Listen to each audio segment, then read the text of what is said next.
You mean the village keepers? Oh, let me think. When I was eating dinner the other day, I saw one of them by the side of the road, muttering away and eating mushrooms and tree roots. They shouldn't go around eating that kind of stuff. Okay. Did you notice anything else? Anything else? No, I think that's all I have to tell you. Sorry.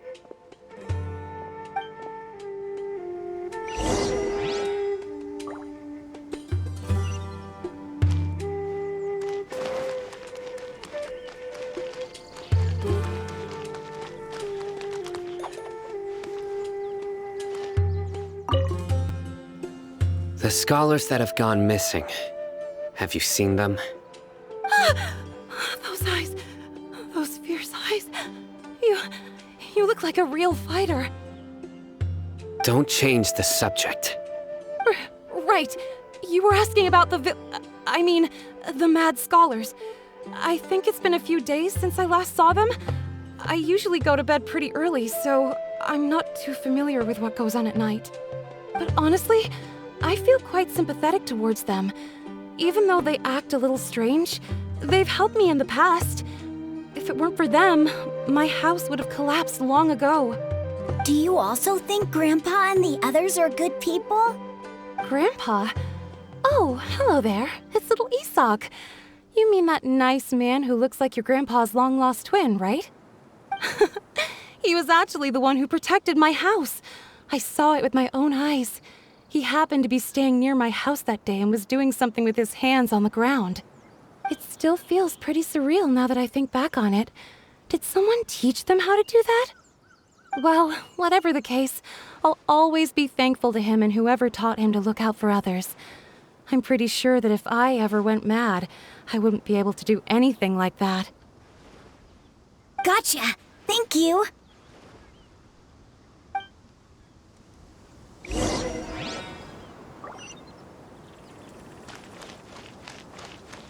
Hey!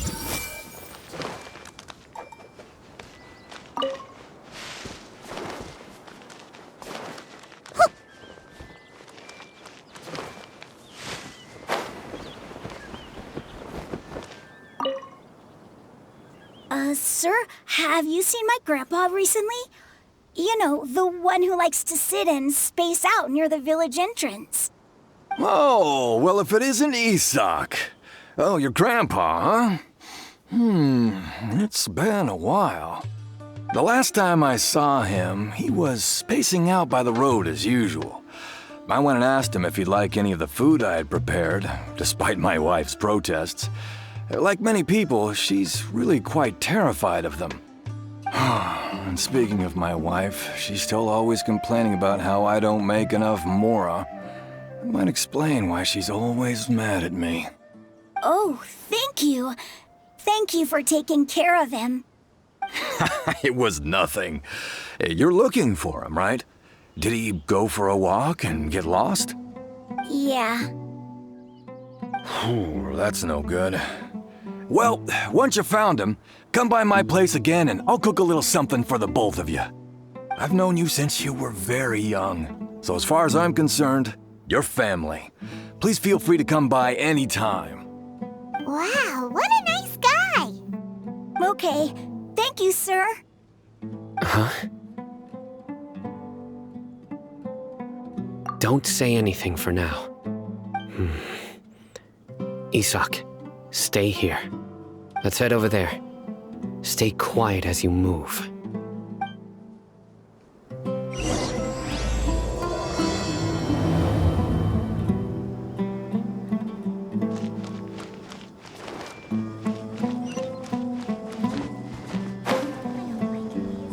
Grandma, is King Deshret really gonna come back from the dead? Listen, see if you can make out what they're saying. Have you heard? The mighty King Deshret, the sovereign of our faith, will soon return to this world. Yes, of course I have. King Deshret is the one and only true ruler of this land. I've never believed in any other gods. Still, you say he's coming back, but it sure doesn't feel like life's about to change around here anytime soon. What's your proof? haven't you noticed? The village has been getting more deranged scholars than ever. Delavar was saying that many people also went insane just before the fall of King Deshret's civilization in ancient times. We don't quite know why, but it seems like there's some sort of connection between insanity and King Deshret. Isn't it a sign of King Deshret's power that all the mad scholars have disappeared?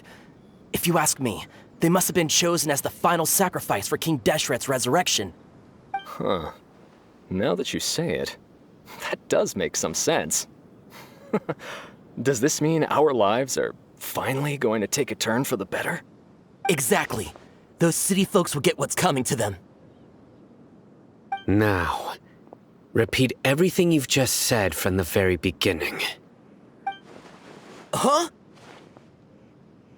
Who are you? Where did you come from? My patience is running thin. You heard what I asked.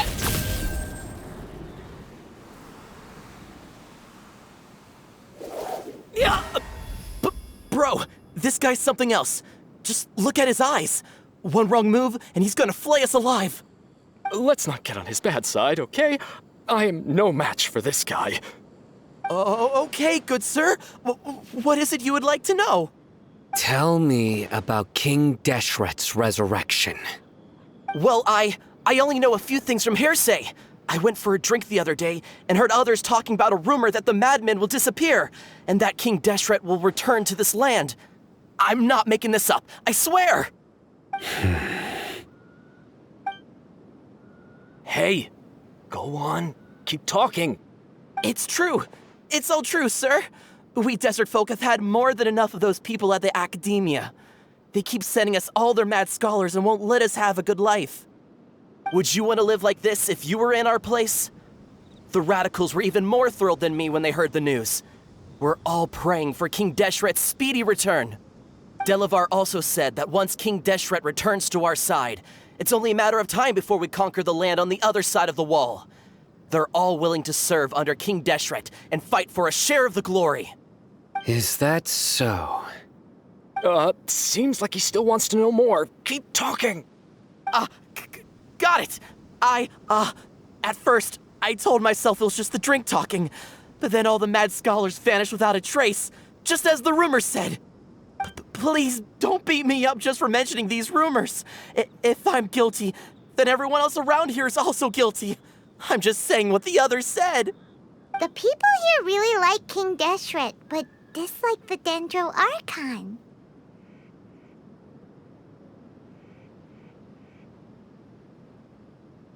Where is this radical person you talked about?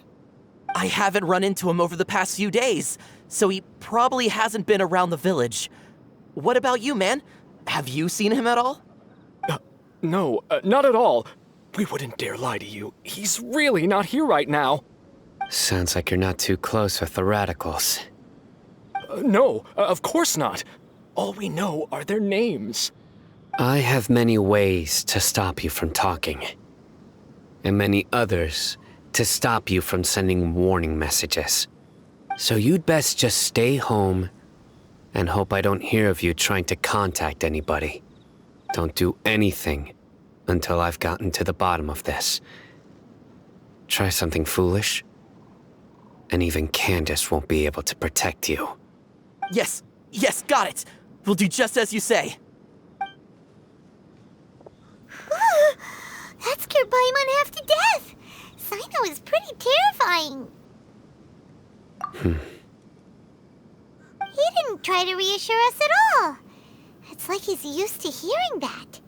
Oh, Paimon bets lots of people have told him that before. I heard that. Sorry. It's part of being a Matra. The rumor we heard just now seems like a strong lead, but we need to check a few more places.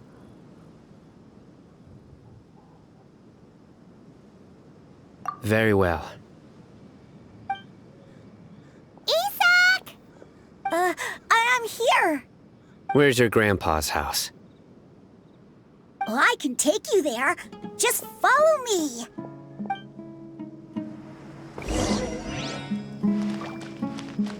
Join the Eremites and embrace a wonderful new life.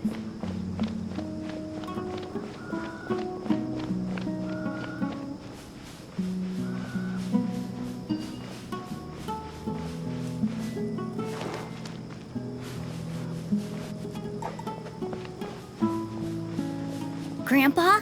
Oh, he likes to be alone. Sometimes he stares at the sky in a daze, and other times he just pokes at the ground with his fingers. Every now and then, he yells out at the top of his lungs, so a lot of people are really scared of him. But he's a good person, really. I know he is. I swear, he's just like my real grandpa.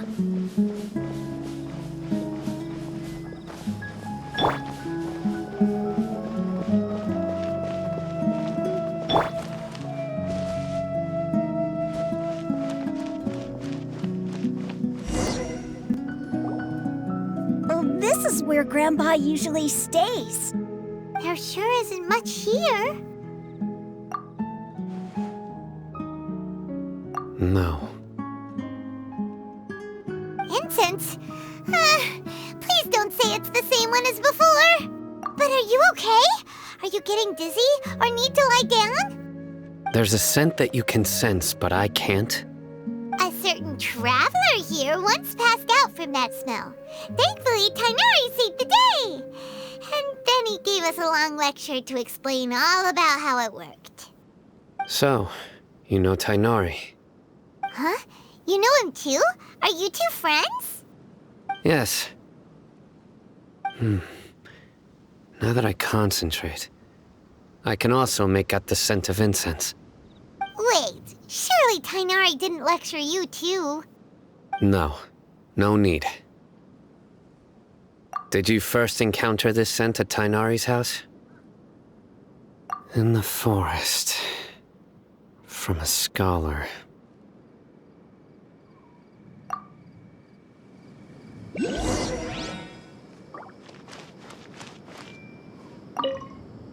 Oh, where did Grandpa go? Please come home, Grandpa.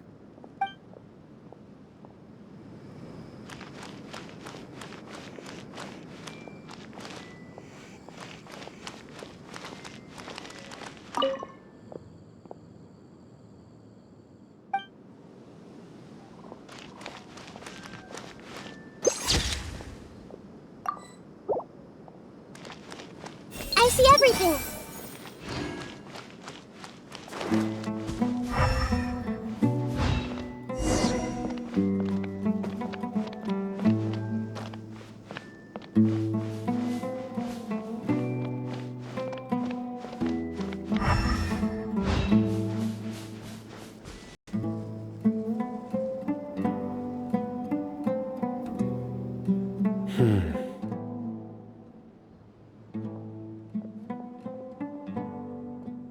What are you looking for, Sino? Here it is. Take a look right here.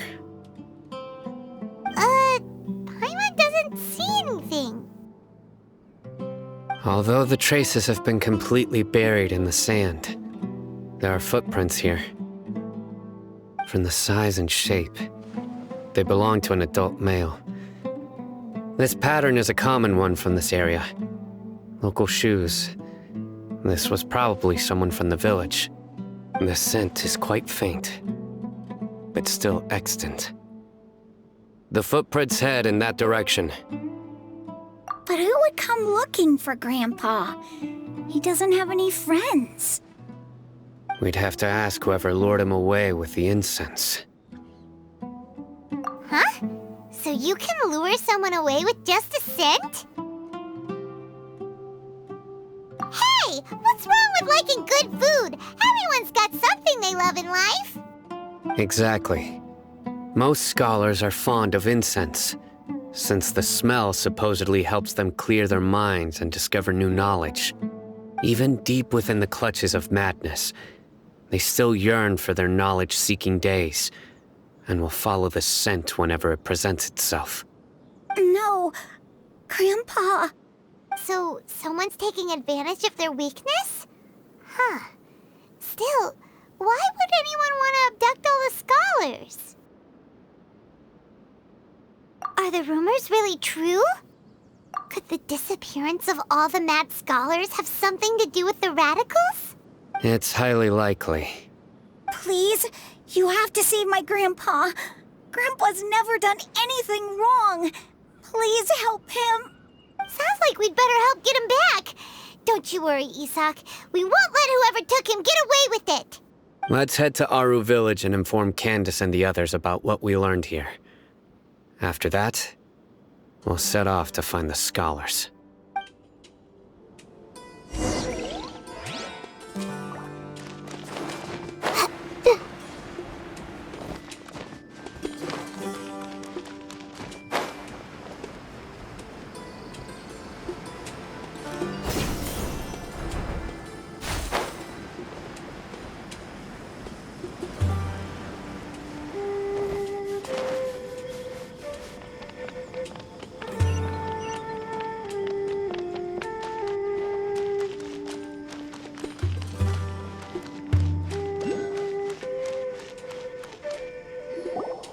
Right. The darker fabric definitely looks a lot better. That'd be my choice, too. We're back, Candace! We've got a lot to tell you. Ah, welcome back. Sounds like everyone's friends already. Oh, Dia's here too! You bet. So, everything goes smoothly? Reasonably. Alhaitham didn't go with you? We haven't seen him at all. Huh. I saw him around the village entrance earlier and figured he was investigating with you. I guess he must have gone off on his own. Did you find out anything useful?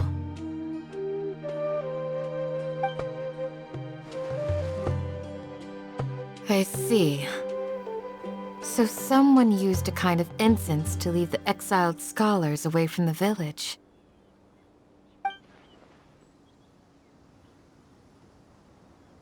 The resurrection of King Deshret? First I've heard of it. Far as I know, the kind of incense you just mentioned is only popular beyond the wall. Scholars are fond of it, but as you can see, there aren't many scholars still studying around these parts. No seller would be able to make a profit here. Not to mention making incense is a labor-intensive process.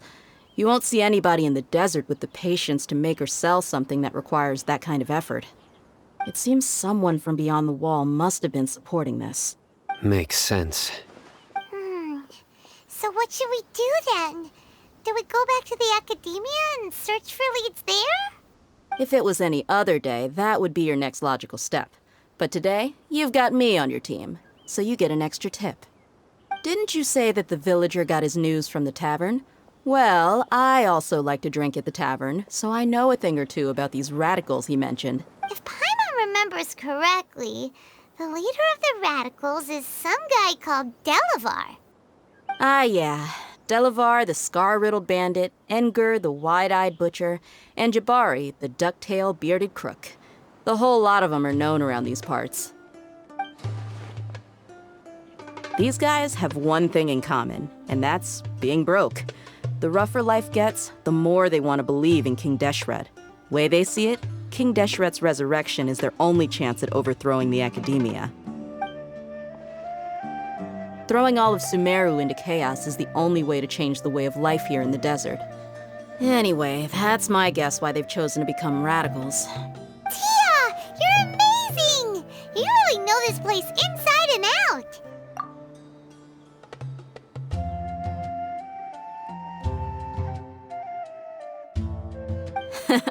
No merc can afford to slack off on gathering intelligence. Every more I've spent in the tavern has been a valuable investment. Let's head out. Now hold on, you're staying right here, Sino. Why? Aru Village is not a big place. Outsiders stand out here like a sore thumb. I'd bet word about you has already gotten out. The desert is unforgiving, so the way of life here is also a lot tougher than on the outside of the wall. You survive on making connections out here. Compared to you, mercs like me are just third-rate amateurs. I've got no actual fighting skills to speak of. But that also makes it a whole lot easier for me to gain the locals' trust. I need to go around and ask some questions, but it'll be difficult if you're with me. Fine. Good. Then we've got a plan. The Traveler and Paimon will go to Caravan Rebot with me, and we'll try our best to figure out where the Mad Scholars have been taken. Sino, you'll have to stay in the village and continue investigating on your own. All right, sounds like a plan.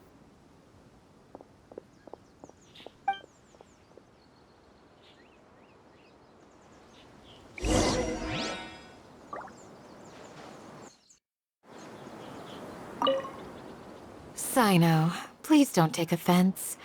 I'm sure Dia just wants to help everyone solve their problem as quickly as possible. That's why she can be so straightforward at times. I don't mind. Ah, I see. Well, from the way you were staring out into the distance, I thought you might have been mulling over Dia's words. No, I'm used to being treated that way. It's natural to fear strength. I take no objection to it.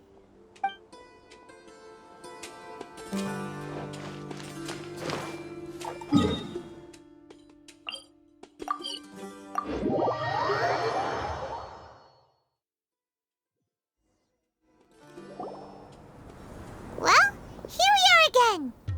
Sounds like you're starting to get familiar with the area.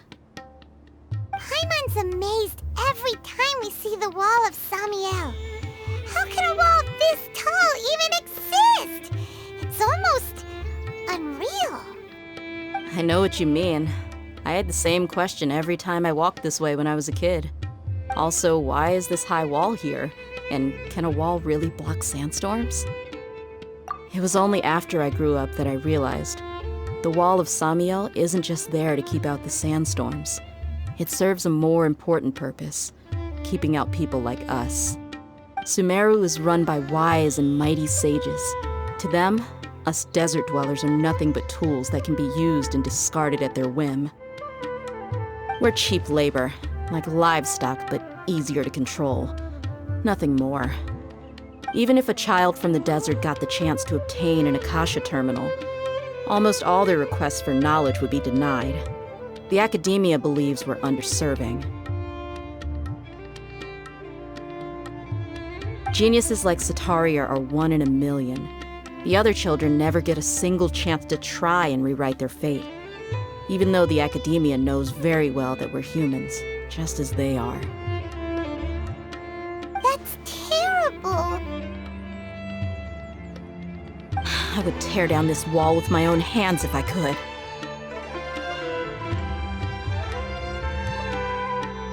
Hey, Dia.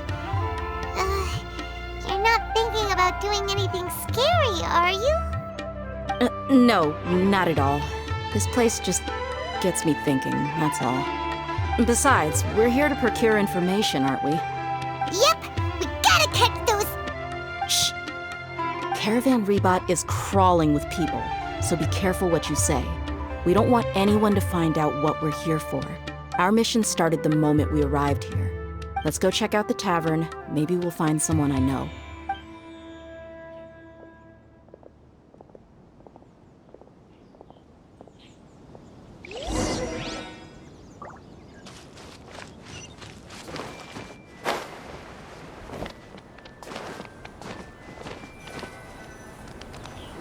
Just our luck. None of them are here today. You mean, you don't see anyone you know? Dia, is that you? What a coincidence. You here for a drink too? Zaki. Finally, a friendly face. Oh, and who do you have with you here? Guests from another land? Hello, hello. I'm Zaki. Dia's, how would you put it? Drinking buddy? We've had drinks together a few times. You could say we go back a ways. Anyway, as far as my friends here, they aren't too shabby, are they? You rarely see any Outlanders so friendly and respectful nowadays. Absolutely. Much better than those people on the other side of the wall. So, Dia, are you looking for someone? Yeah, have you seen Enger, Delavar, or Jabari recently? Of course I have. Matter of fact, we were all here drinking together just a few days ago. I've got a spice trading deal from another nation. I thought maybe Delavar and his friends might be interested. Know where I could find him? Ah, how thoughtful of you. Then I assume you also know that Delavar's been having a hard time making ends meet these days, so you came here to help him out? Hey, keep it down. Let's just say I prefer to keep this deal a secret. Y'all at Caravan Rebot are like family. If there's more to be made, why not do it together? Besides, Delavar and his friends have muscle. They'd be a good fit for escorting the goods. Yes, how considerate of you. Delavar's my friend too, so of course I can take you to him. Come with me.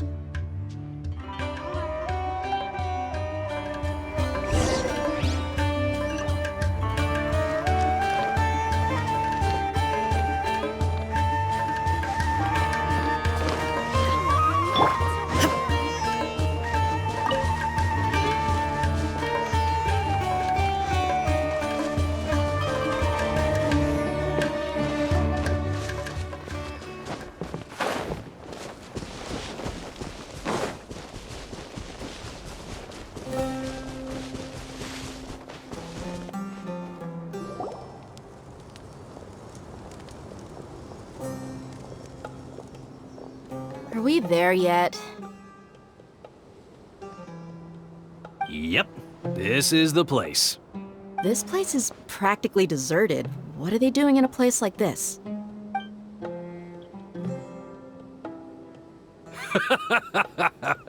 Why don't you take a guess? Go on, a wild stab in the dark. You're like lambs to the slaughter.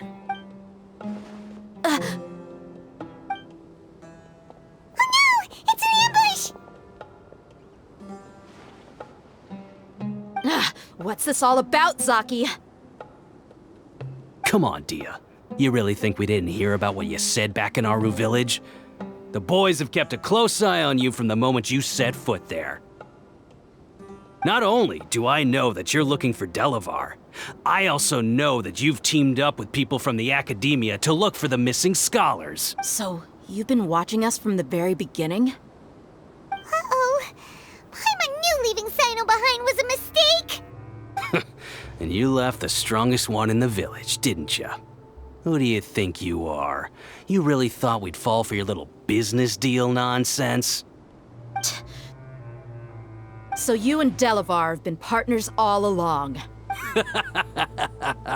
Dia, I guess it's only natural for a traveling mercenary like you to be out of the loop. Those of us who hang around the tavern have stronger bonds than you think. But you got one thing right. We're all looking forward to an uprising in Sumeru.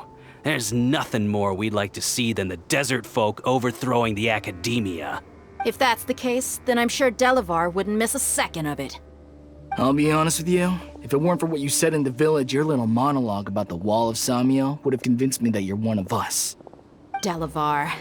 And Enger, you're here too, huh?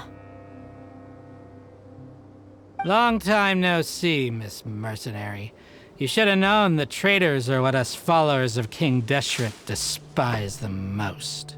Dia, I thought that you, a fellow desert dweller, would understand why King Deshret is greater than the Dendro Archon. Little did I know, you don't deserve to join us. Yeah, gee, what a missed opportunity. Adopting radical views and kidnapping innocent scholars, all because of some baseless rumors. Anything else I'm missing out on? See? There you have it. Mercenaries are just a bunch of faithless scum with only one thing on their minds. Mora. Pathetic. You're all like a pack of street rats. You're not wrong. Mercenaries are driven by Mora, and my faith lies with whoever's paying me. As long as there's a profit to be made, anyone can become my friend. Enough talking! Get him! Just as I expected. Let's teach him a lesson, traveler. Following There is no escape!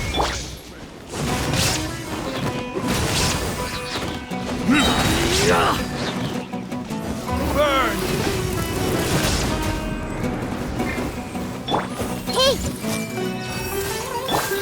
let the show begin. Take my leave. Impossible! How could you? So, what do you think about your meticulous network now, Zaki? How did you say it? It's only natural for a traveling mercenary like me to be out of the loop. I'm guessing your informant told you that I'm just an incompetent merc with no real fighting skills, correct? I mean, that is what I said after all. And of course, you would believe everything he reported. The only thing you know about me is that I'm a mercenary, but you've never seen me in action. Even though you heard we went to handle monsters together, you believed that Candace was the only one doing all the real fighting. That so-called Flame Mane is just a fraud. She admitted it herself. She just uses her connections to gain the trust of others. That's what you thought, right? Ugh. You lied in the village because you figured that we'd have people watching you. And you were stupid enough to fall for it. I figured as much the first time we drank together. You all thought you were so smart. Pathetic. Okay, that should be all of them. Whoa!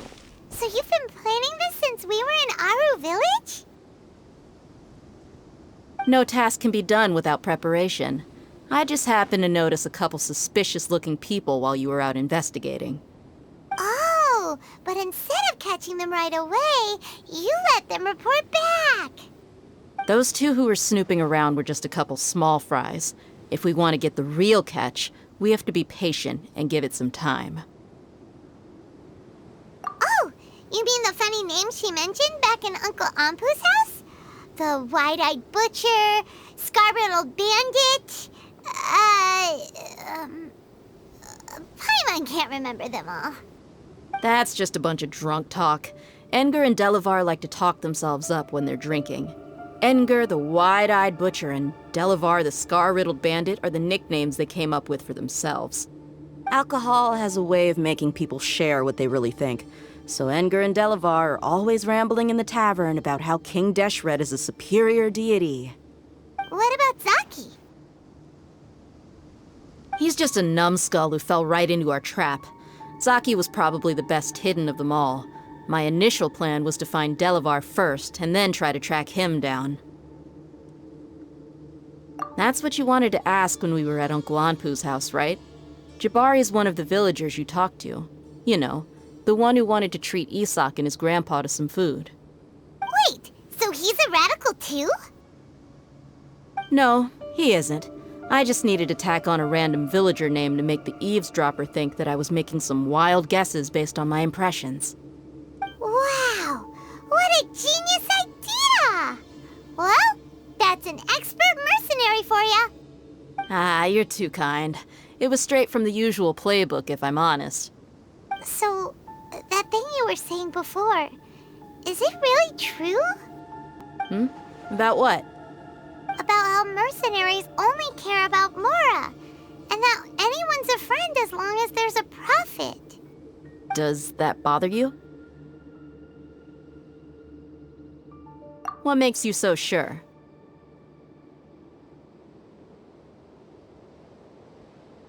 Dia, do you dislike the Dendro Archon like the other desert folk? You two are pretty sharp. No, I don't have anything against the Dendro Archon. I've heard a lot of nice things about the Lesser Lord from Dunyarzad. I can understand her devotion and gratitude. Dunyarzad's just an ordinary person. There's no way a god would be so involved in the lives of everyday people, unless they were truly compassionate. I've begun to realize that the sages are behind everything that's happened recently. The radicals' blind belief in King Deshret, making the Dendro Archon out to be an enemy. It's all the academia's trickery. But I see through it all. And unlike them, I can never be hostile towards anyone who's never done anything wrong. Dia. Anyway, looks like we're done with business here. Traveler, lend me a hand. Let's tie him up and bring him to the village.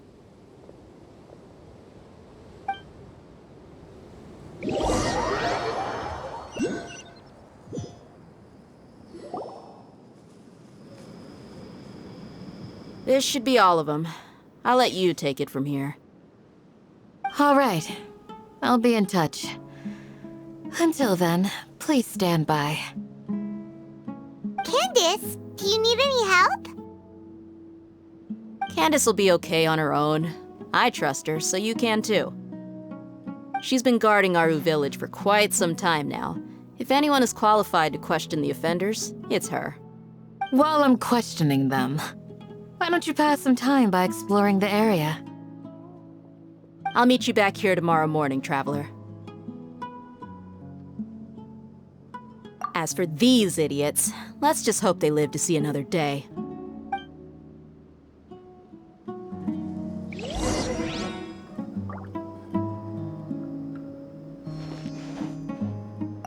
Candace is an expert at dealing with people like this. All we have to do is wait for her word.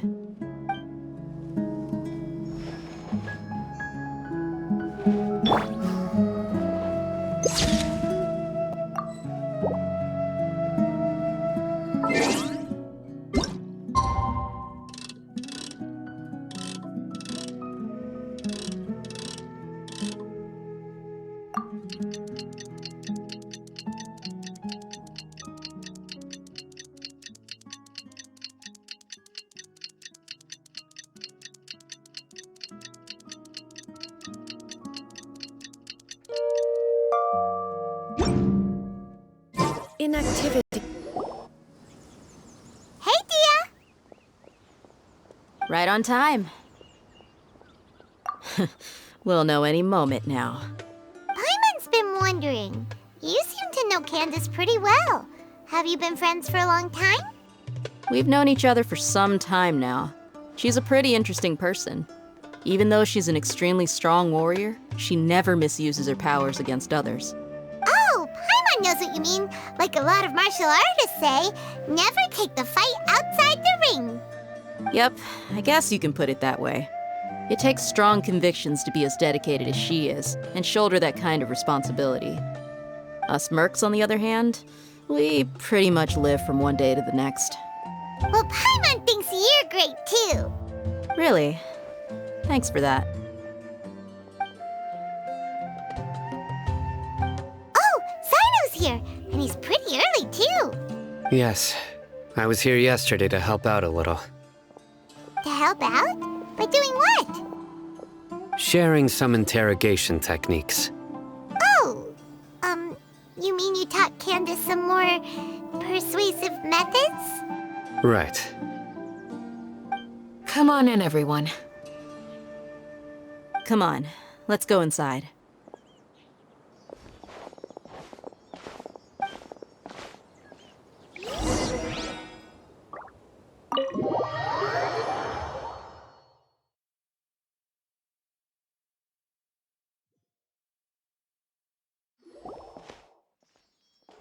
Candace, whoa, you look furious. Do I? Huh. What gave it away? Oh, there's no mask that can hide true bloodlust. Cover up your eyes, and it'll still show itself at the corners of your mouth. Perhaps I need to work on my composure. Still, it's perfectly understandable why I'm angry. I'm sure everyone present would agree. Yes, ma'am. Please, don't beat us anymore. We're gonna die. Well, looks like Sino taught her well. You fear death yourselves, yet you do not hesitate to place the lives of others at risk. The absurdity is mind-boggling. The ones you call mad scholars are known to us as the Village Keepers. They are vital members of our community, and some even count them as family. You come here, to my village, and you treat my people as nothing more than stepping stones towards your goal. Tell me, what would you do to you in my position? Mercy! Please have mercy! You've made your bed. We may all be desert dwellers, but there's one thing that I understand better than you. The resurrection of King Deshret will only result in war. And the people of Aru Village care little about which god is in power. Life may be tough and tiring, but we wish to preserve our way of life. A war would only cause us to lose all that we have. And that is not a responsibility that you can afford to shoulder. We understand. We're sorry. I'll tell you everything I know. Please, just let us go. I'm listening. You might not believe this, but it wasn't us who came up with this idea. Someone was spreading rumors in the tavern. That's how we ended up hearing about King Deshret's resurrection. Some mystery man told us that mad scholars will make the perfect sacrifice to usher in King Deshret's resurrection. They give their lives, and we can get anything we wish for. They're called village keepers. Slip up again, and you'll regret it. Yes, sorry. It was all that mystery man's doing. He told us to spread the word about King Deshret's resurrection, and talked us into helping him. In return, he said he'll help facilitate the resurrection process. I'm not sure. That's one. Huh? One what? Strike. You get a total of 3. Then, you die by my hand. Wait, I'm telling the truth. We don't know anything. It was all him. 2. He got us to lure them out of their houses in the night with some kind of incense. We take them to a junction outside the village. Then the mystery guy takes them from there. You gotta believe me, please. I'm telling the truth, I swear. Just ask them if you don't believe me. That was indeed the truth. Traveler, go on.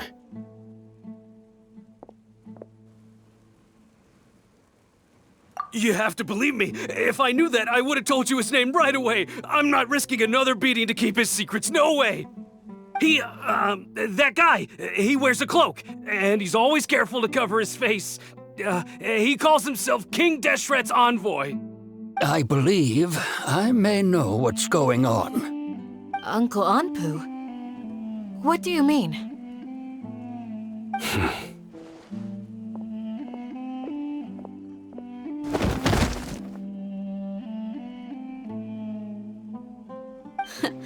Smooth. Okay, speak. If my suspicions are correct, this mystery man they speak of could be from the Academia. Some time ago, people from the Academia attempted to take the village keepers away. I refused, insisting that they are part of our community. It strikes me now that this secretive character shares the same goal they had. Which means it's highly likely that the Academia was purposely spreading a false rumor to trick the radicals into delivering the village keepers right into their hands. They were the ones who brought them here to begin with. Now they're trying to take them back?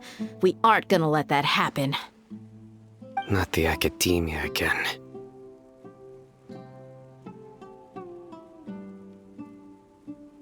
Just as I thought. But what could they want with the village keepers? People are nothing but tools in the eyes of the Academia. A change in their plans likely means they found another way to exploit the scholars. Regardless, our top priority now is locating the village keepers. You're right. Isak is still waiting for news on his grandpa. Time to go. Let's leave the village and try to track them down. Yes. Pack up and get ready to leave. You got it. Candace, I'll let you deal with the radicals. Leave everything outside the village to us. All right. Let's meet back here once everyone's ready.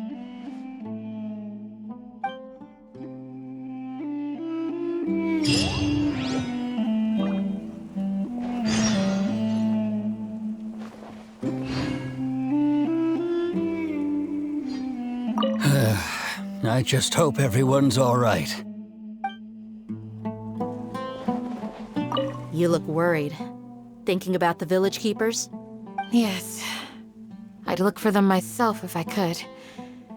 As members of our village, Each one of them is very important to me. You have a strong sense of belonging here. I guess I'm the opposite. Mercs are stray dogs, wherever they go. Dia, don't say that. You can be a part of this community too. Thanks. I'll let you know when I feel like joining. What scheme is the Academia brewing now?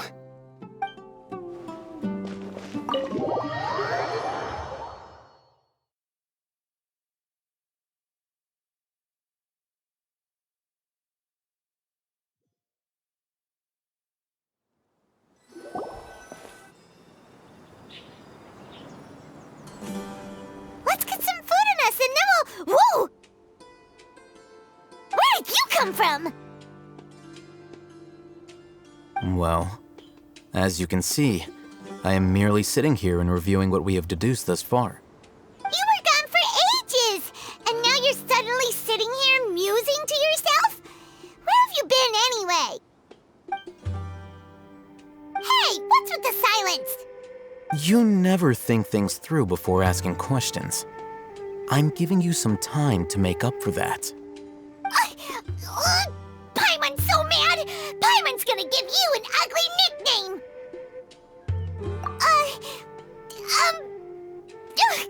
Never mind. Paimon's got nothing. There's just nothing super obvious to pick with this guy. It makes it so hard. Well, you've heard nothing to suggest I left this whole time. So clearly, I stayed in the village to investigate. Anyway, you plan to leave Aru Village and keep searching for the truth of this matter, yes? Yep. We're not gonna find out anything more by staying here, so we thought that we might as well take the search elsewhere.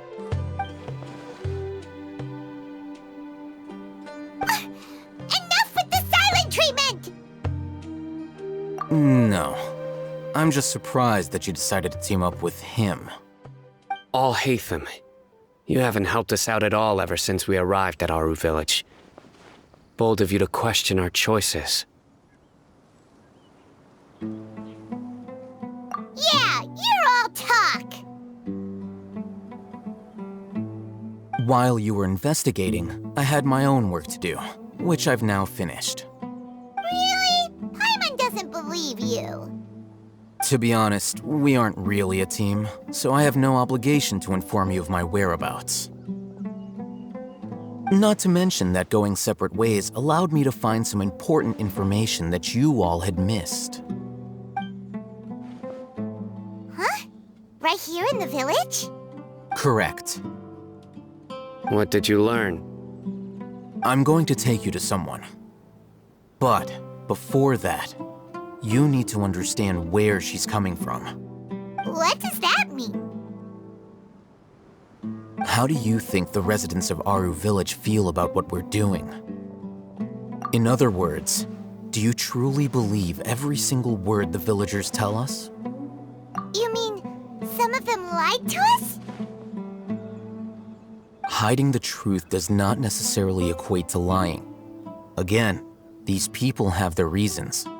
Remember what Candace said? Most people in Aru Village don't necessarily care which deity is in charge of Sumeru. That's because whether King Deshret or the Dendro Archon has power is of little significance to them. By contrast, the perils of their daily lives are ever-present concerns. They won't simply share everything they know with you without good reason. That's why you believed there was no further information to be found in this village. Glad you're following along. Among those you have talked to, there's someone who was consciously keeping you out of the loop. In fact, she's been observing your every move since you arrived. The reason being, to someone who only wants to live their life in peace, any external factors introduce unpredictability into the equation. Those eyes. Those fierce eyes. You look like a real fighter.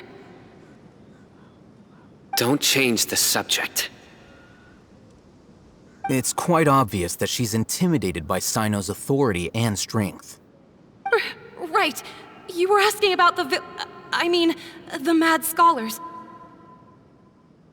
She corrected herself mid-sentence because she's aware that there are King Deshret fanatics in the village.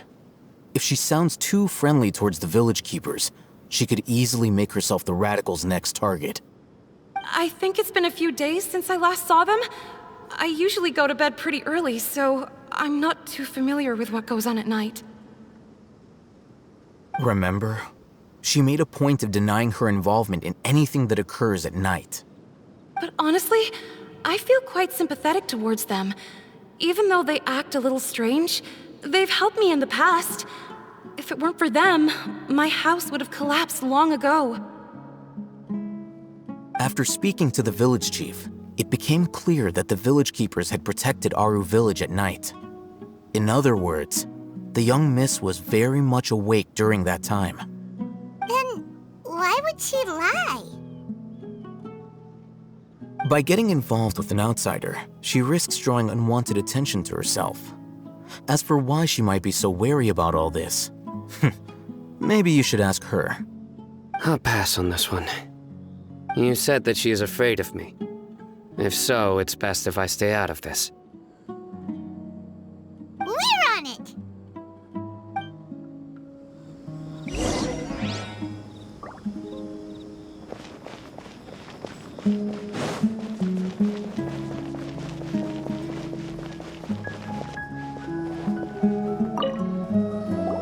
Miss Shawnee, as we discussed earlier, I've brought someone with me. Mr. Alhaitham, I'm aware of where you stand, but how can I make sure that your friends think the same as you? Huh? What do you mean? We need to clarify our stance or something? Go ahead and talk to her. You'll get the answers you want. Go on. Earn her trust. Is it really that simple? May I call you Traveler? Hi, Traveler. I want to ask you something. Do you think the resurrection of King Deshret can truly change Sumeru for the better? Why's that? That's very similar to what Miss Candace says. I know you two are friends. That's why I'm willing to talk to you, even though I do have some reservations. Before, I wouldn't even have the courage to ask something like this. Traveler, do you believe our lives will get better?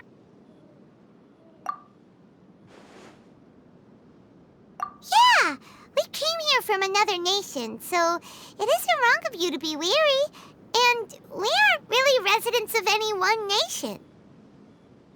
But even so, we've met lots of people from different places, and we've always fought for what we believed in. We have friends in Sumeru, and we want to help them. That's why we decided to stay here for a while.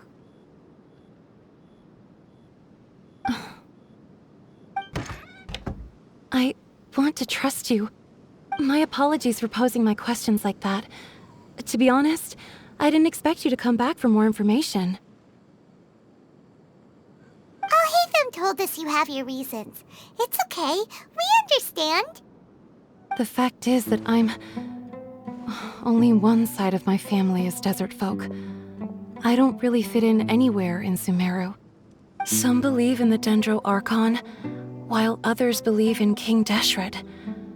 I don't belong to either side, and neither side would want me. Speaking of which, the radicals mentioned that they despise traitors. Do they just think that anyone who's different from them is a traitor? Yeah. Some people can be so narrow-minded when it comes to bloodline and beliefs. It makes no difference what I say or how I behave. I'll always be suspected of having ulterior motives. Slowly, I just stopped talking to people. I pretended not to hear or see anything. All I want is to live my life in peace. And then it happened. The village keepers who had helped me disappeared with no explanation, and I didn't dare breathe a word about it to anyone. Until now. You can tell them. I'm sure she'll keep your secret. All right. I'll tell you what I told Alhaitham. I actually have a sharper sense of hearing than most. Sometimes, I hear strange crying sounds in the night. There are ghosts? Perhaps. I'm not sure. It's faint, but it's definitely the sound of crying. It comes from far away in the distance, and always carries very raw emotion. It used to be louder and more frequent, but ever since you arrived in the village, it doesn't seem to happen as often, and when it does, it's much quieter. I have to focus really hard to make it out. I confirmed this with the guards on night duty. They also have someone with a good ear, and he's heard similar sounds at night. But, because we're in the middle of a desert, he would rather believe that they are the cries of beasts than ghosts. There's really nothing around these parts, except for an old hospital not far from the village. I think they used to use it for treating Elazar, but it's been abandoned for years. Yeah, let's go!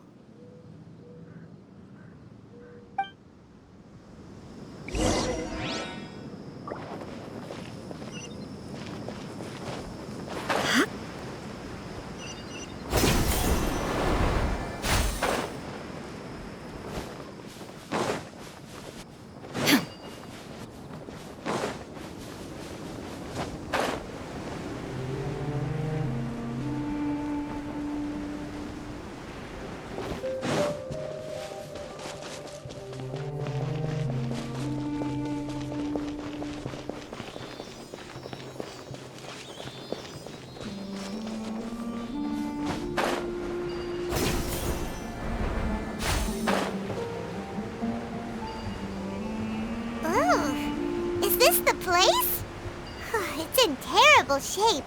Ah, monsters, watch out!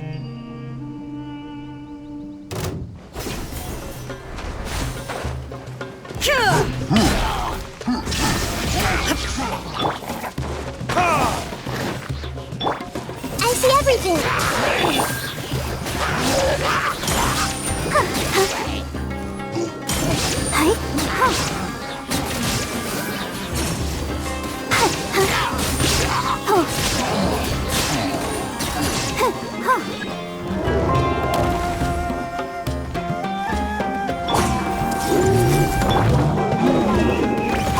Illusion shattered!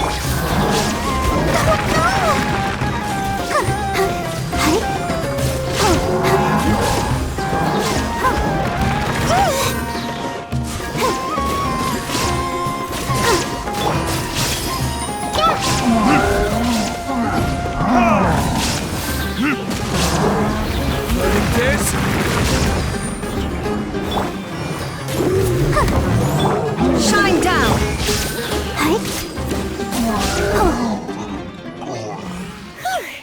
They were easier to deal with than Paimon had expected. Super strong bandits? Or monsters taller than buildings dropping out of the sky? Or, something like that.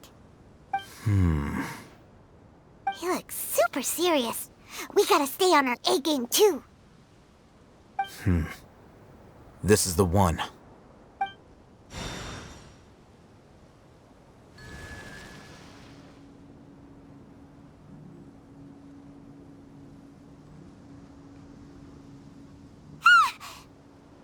Let's go in and take a look.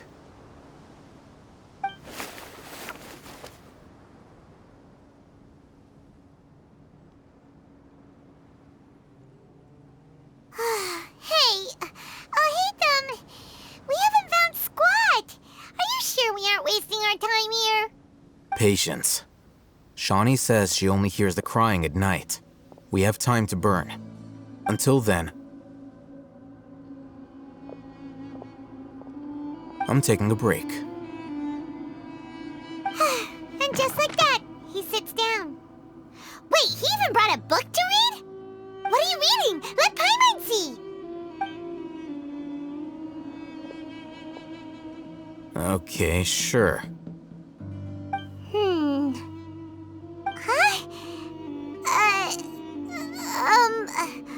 The natural position, which is the positional propensity of an entity in natural motion In contrast with an object in forced motion? Huh? When free from external influences, every entity displays the tendency to follow its natural trajectory? So, you got that? Oh, Paimon gives up. You keep reading your book. See ya! How is he so relaxed? Look at him, reading an impossible book in a creepy place like this.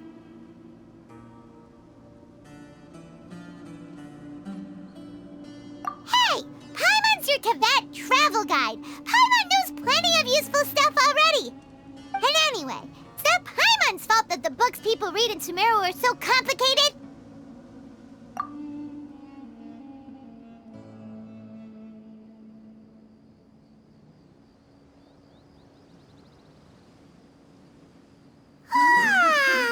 Paimon's getting so sleepy. Huh? What was that sound? There it is. It's coming from that direction.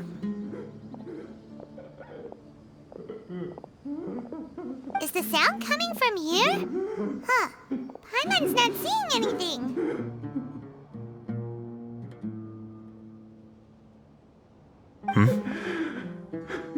It's from below. But there's no way we can get down there. Something is off about the interior here.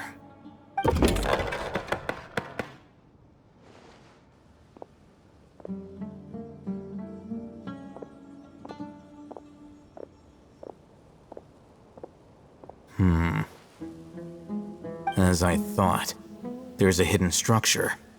Wow. It's like they tucked another hospital into this one.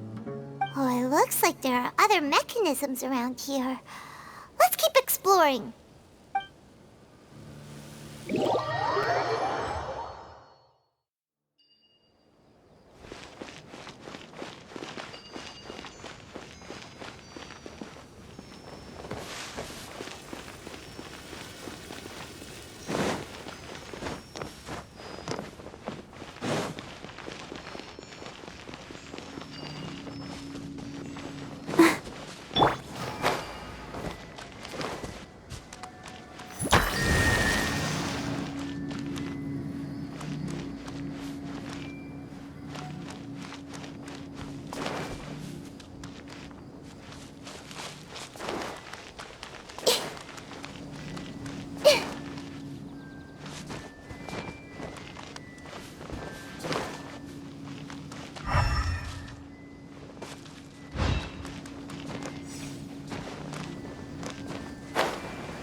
Illusion shut! Let's dance.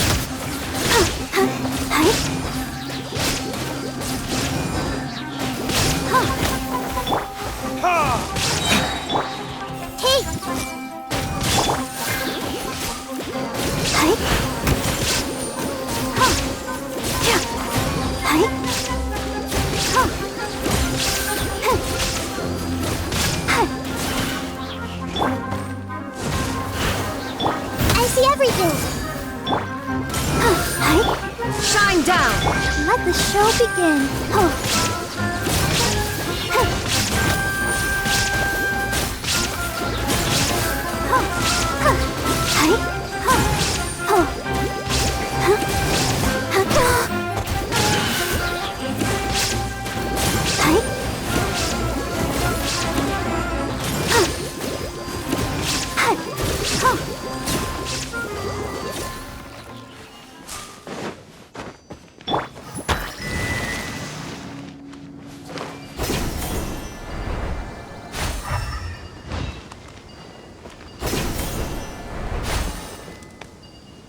Like a lamb to the slaughter. Illusion shattered! Let's dance.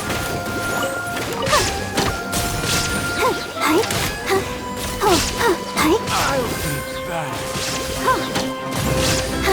I'll be back.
Look!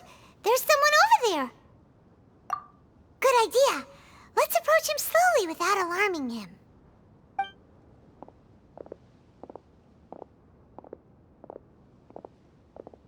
Wait.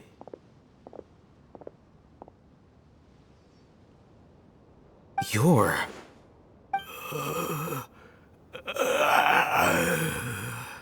He can't speak, and his eyes are unfocused. But he looks too young to be anyone's grandfather. Also, why is he the only one here? Didn't expect to see him here. You know him? He's Razak, a senior of mine at the Academia. He's a scholar too? Is he the kind that holes up in a forest and mumbles stuff about training? No. And that's the problem. Razak was never involved in any of those things. He never trained in the forest, let alone reach Satyavada life. Leaving that question aside for the moment, him being here alone means that we might be too late. Looks like they've already taken everyone away. For whatever reason, they left Razak here.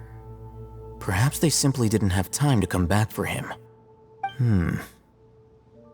There are drag marks on the ground. They're clearer by the doorway.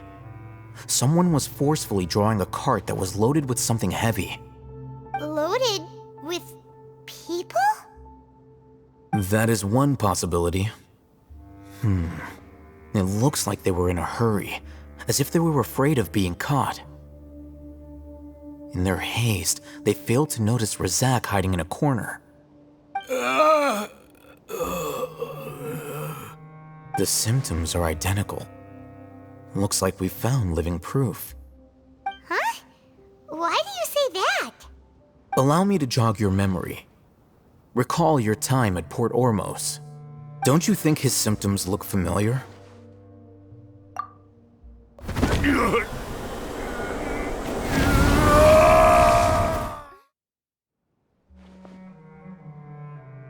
Oh, now that you mention it, they're acting the same way.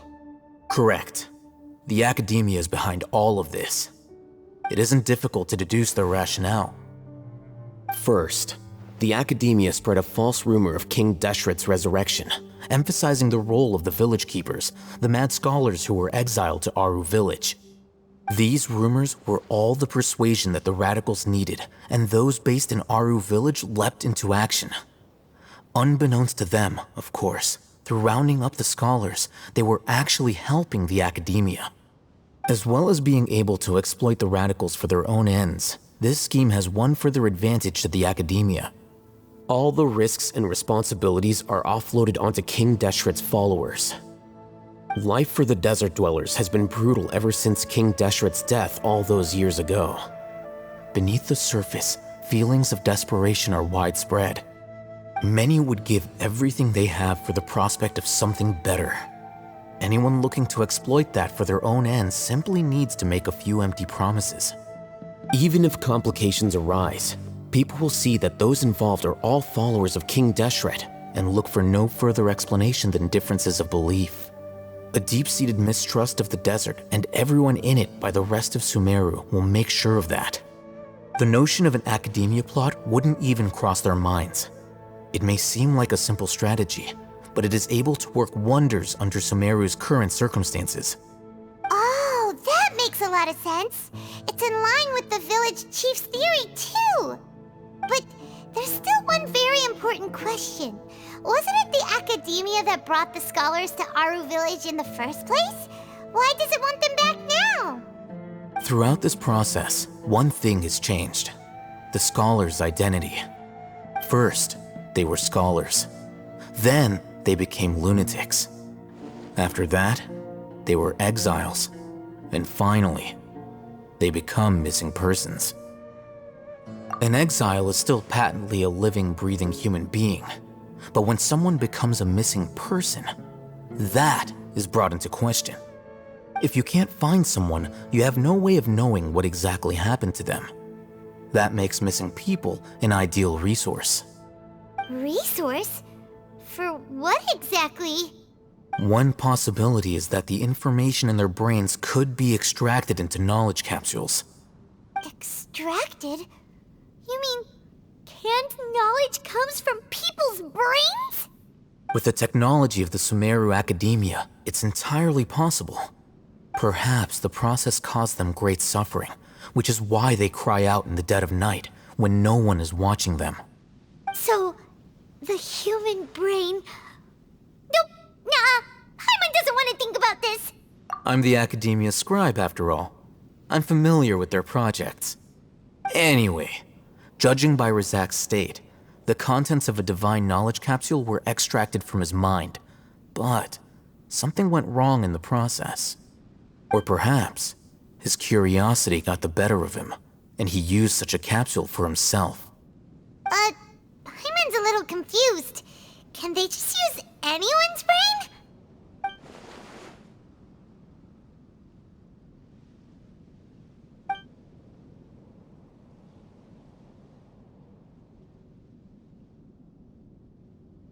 The look on your face tells me you've realized the answer. That's right. To some scholars, gaining knowledge about the gods is their entire life's pursuit. Extracting canned knowledge is just one of the extreme measures they turn to. However, I can't help but wonder, what do they seek to gain from divine knowledge? The Academia is going out of their way to look for forbidden knowledge, but what is their ultimate goal? I've spent quite some time trying to analyze the contents of the divine knowledge capsule, but to no avail. It seems like my way of thinking is too different from theirs. You mean you're not even slightly interested in getting your hands on this forbidden stuff? All scholars seek to expand the horizons of knowledge, but I'm not particularly interested in gods, so I don't share their degree of zealotry. Extracting information from people as if they were lifeless objects? If this is the direction of academic progress, then the Academia may as well shut its doors. Sounds like you're really against all this. Of course. The Academia's actions run contrary to their rules. Whether it be academics or knowledge, everything has its boundaries. If those lines are crossed, the rules and order that govern everything in the world will be destroyed. This matter needs to be corrected, just like fixing a typo in a book. Wait, didn't you step in to help because you felt sympathy for those poor people? Not to be callous, but no. My criteria are a little more restrictive than that. There is no shortage of suffering in Sumeru, and the same can be said for the rest of Teyvat as well. What do you plan to do about that? Save every last person? Probably not. Paimon's not sure. You can say that. Simply put, I don't blindly place my faith into strength or heroism. I do what I want. The divine knowledge capsule is something I want to investigate in full. That doesn't mean I'm willing to take action for the sake of a few strangers.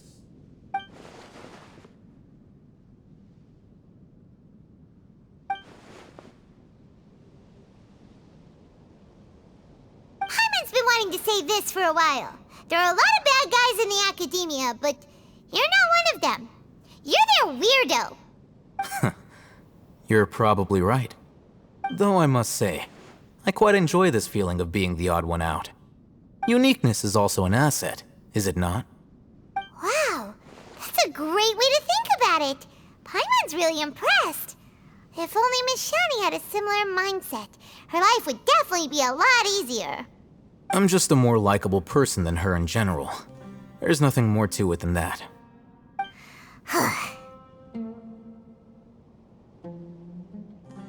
He won't last long if we leave him here.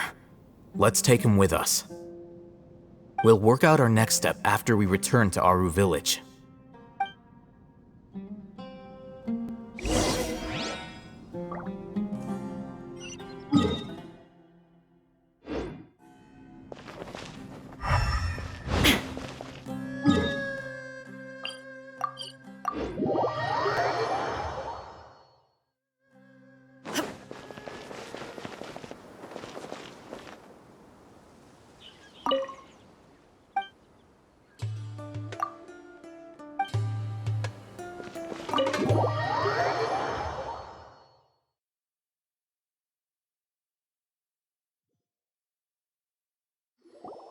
We're back! You must be tired. You should rest and take some water. What's the situation? Who's this? Unfortunately, somebody who's too young to take on the role of Isak's grandfather. Nevertheless, he's one of the people we're trying to find.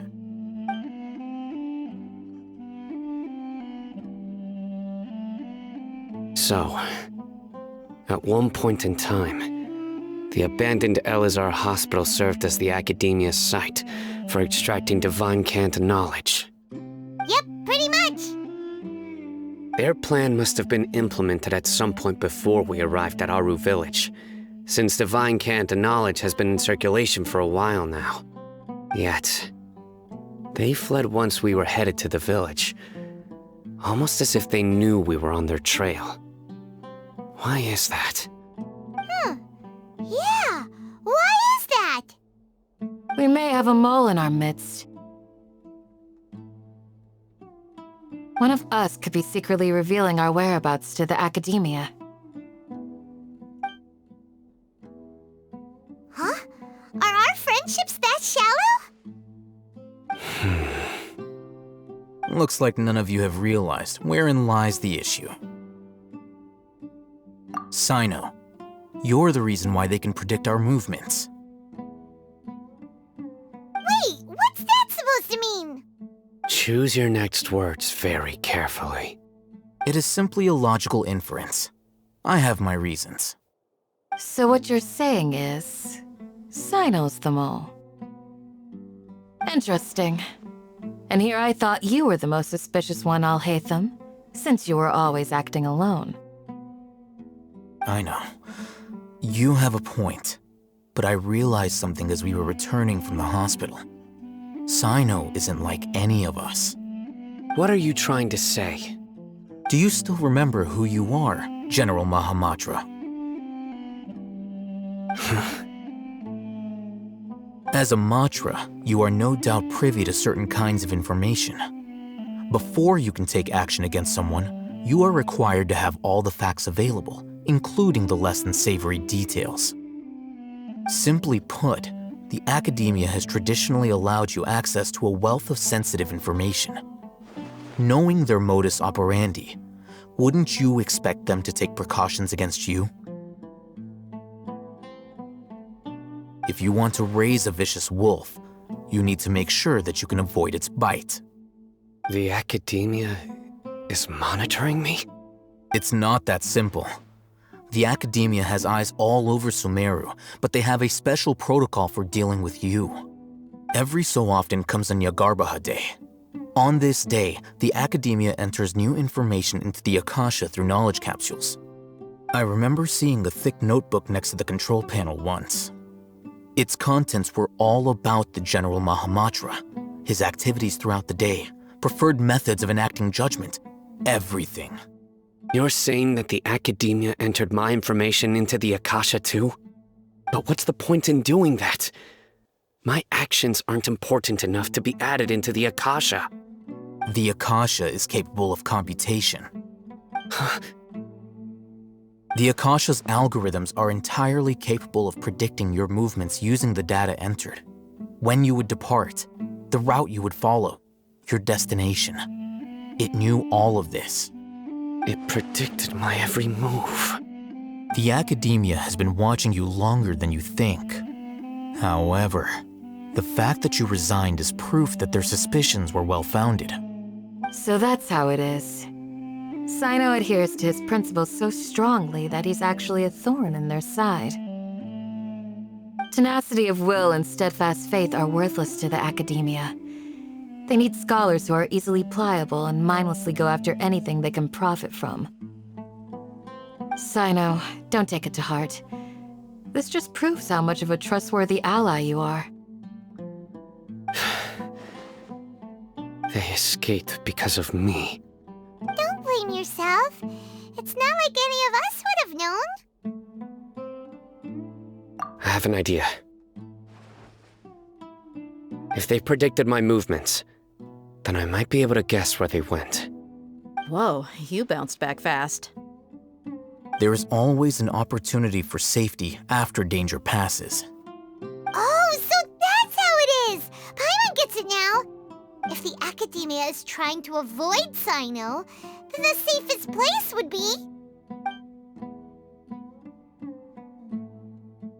Yep, that's right! They'll want to proceed in the direction opposite of where I'm going.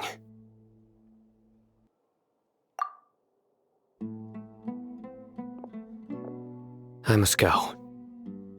There's also something I want to investigate. Let's go, guys! After him! Please, wait! I want to go too! You want to go too? If so, you have to promise you'll stay safe. I want to find Grandpa. I promise I'll be careful and not cause any trouble. Everyone, I leave him in your hands. Yay! Let's go! Remember to pack some food with you! Paimon feels like we're missing someone, though.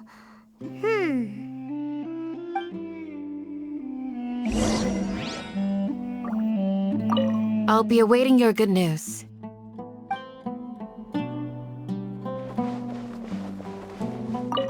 Please, stay safe, everyone.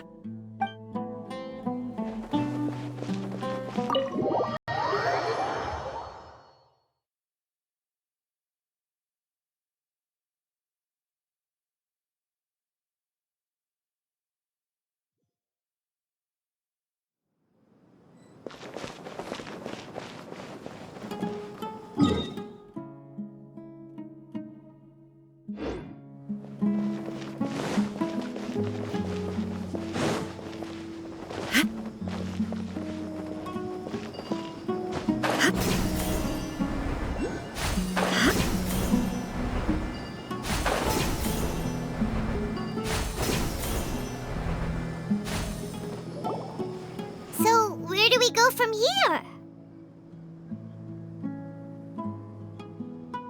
Yes. After leaving the village, we should head straight toward the desert.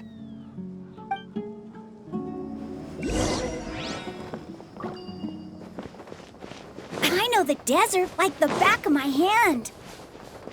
Is that because you play here a lot? Yep. One time, Grandpa almost got lost in the desert, but I was the one who brought him back.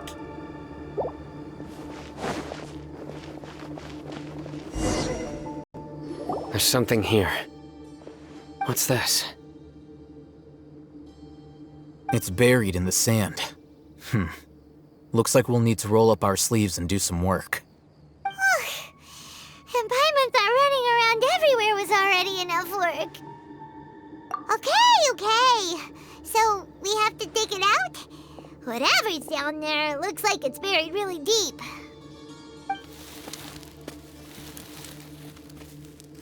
These are likely fragments of an academia-developed device, something akin to a headset.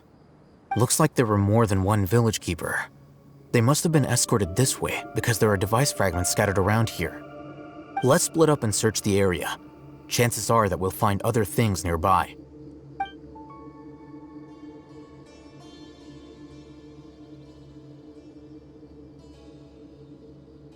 Is this what we're searching for? It looks kinda scary. This is definitely a device used to extract divine knowledge. How did it end up buried in the sand? That can't have been part of the plan. They must have been attacked along the way. Wait, what? Grandpa, I hope you're okay. Don't worry, your grandpa's gonna be fine. Razak didn't display any signs of starvation or dehydration, which means that they left fairly recently. We should be able to catch up.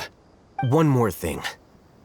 Given that the device had been entirely covered by sand, I believe the attack must have happened prior to the sandstorm.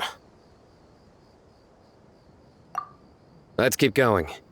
They can't have gone far. Ugh, but running on sand is so tiring. But you're flying, aren't you, Paimon? Is flying over sand tiring too? Ugh, of course it is.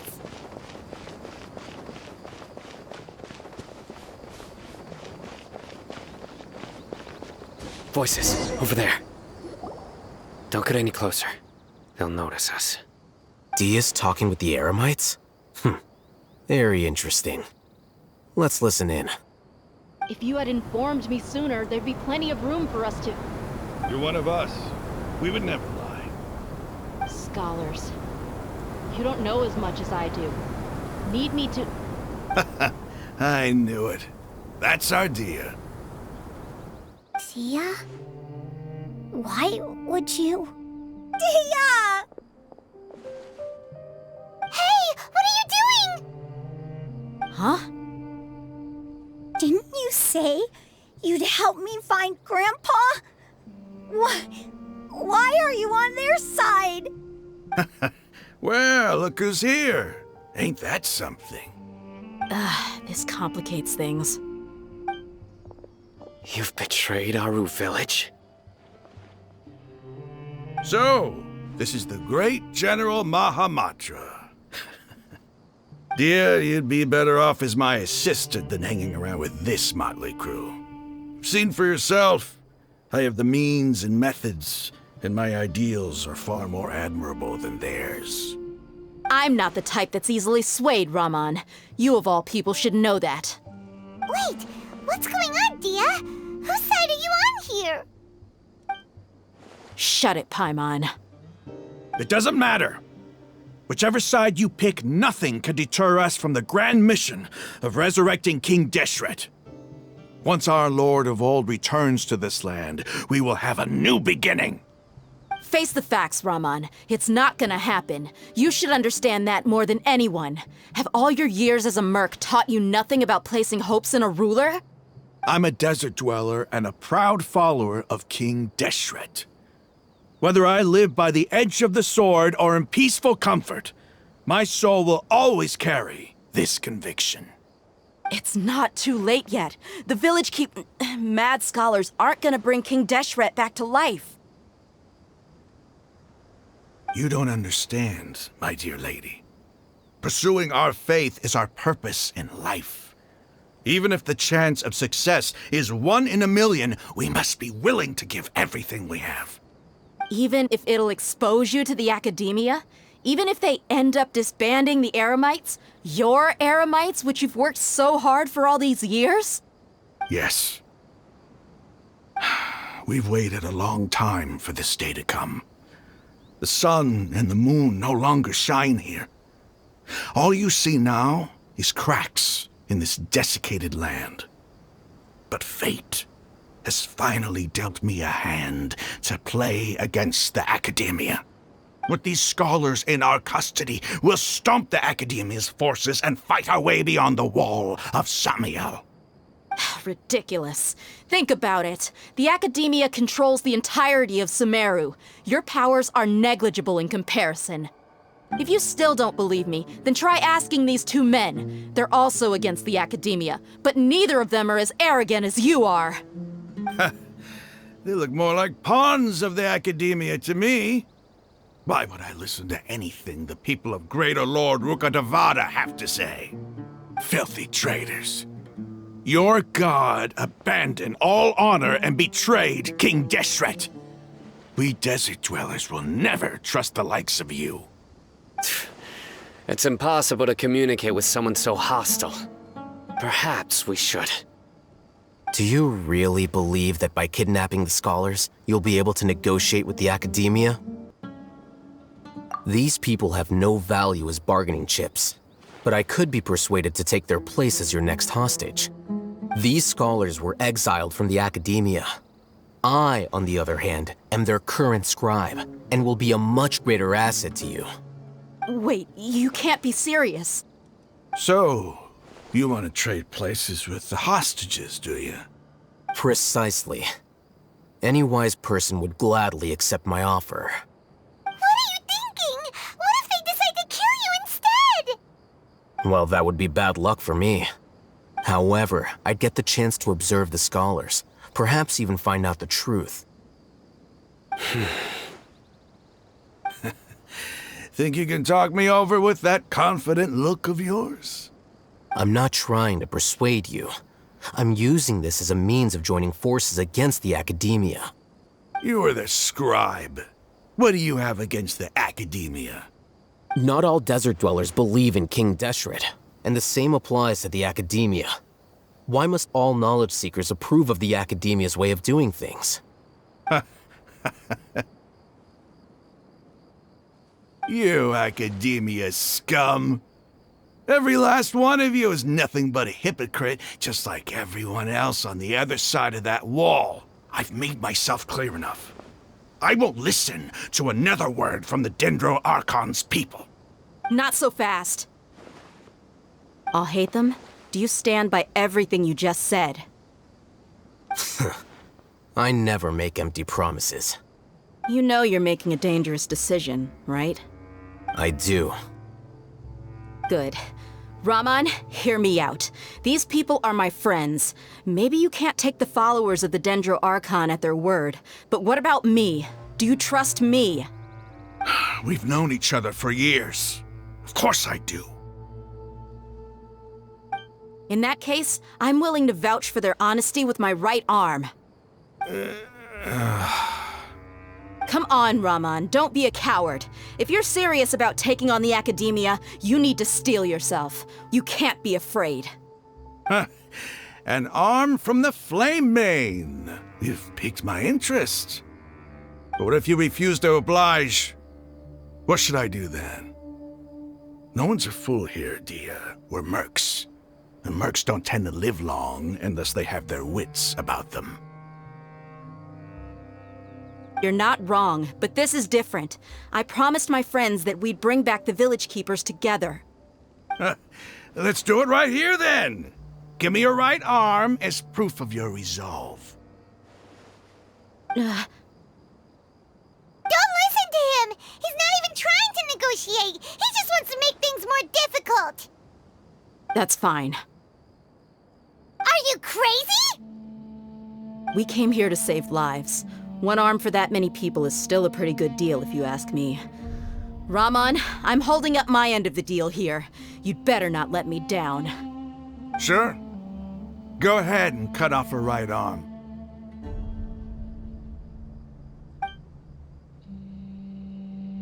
No!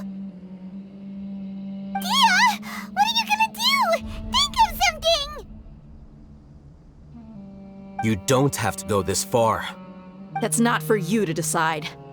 Do it! Dia! Run!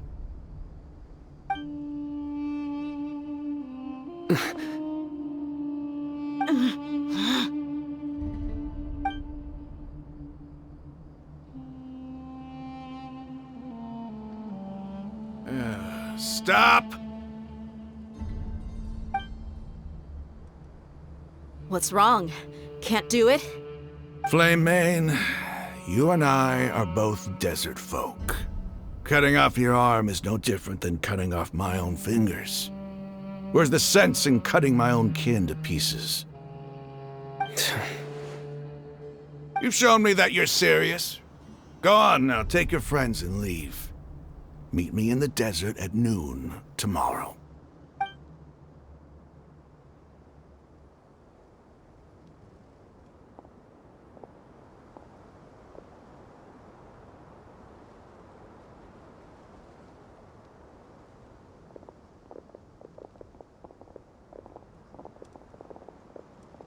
Phew. I was really counting on him not going through with it. Dia! That was crazy! Have you all lost your minds? What if he'd actually cut your arm off? Then I just have to hold my claymore with my left arm.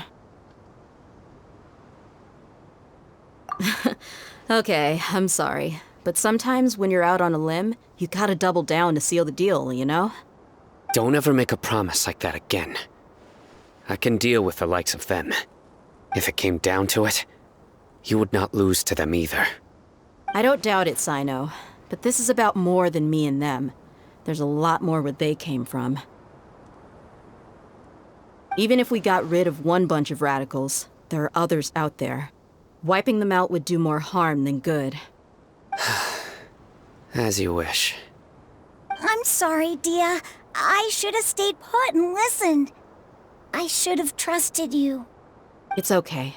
I promised you I'd help find your grandpa, so I'll do whatever it takes. Whatever it takes? You just might be scholar material. Huh? Are you serious?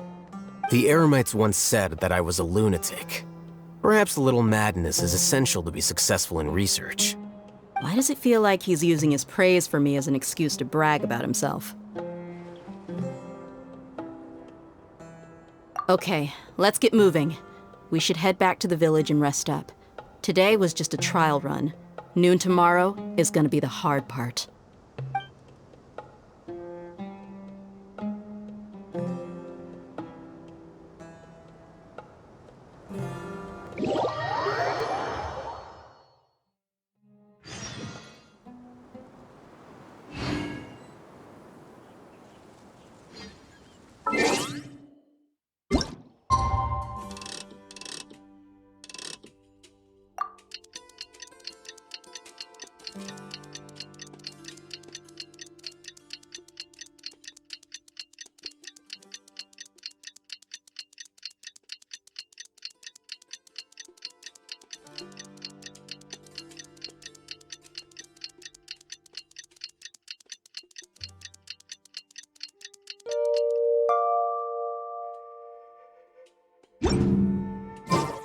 All the world holds dear is but a backdrop of constant motion. I stand before it, alone and unchanging.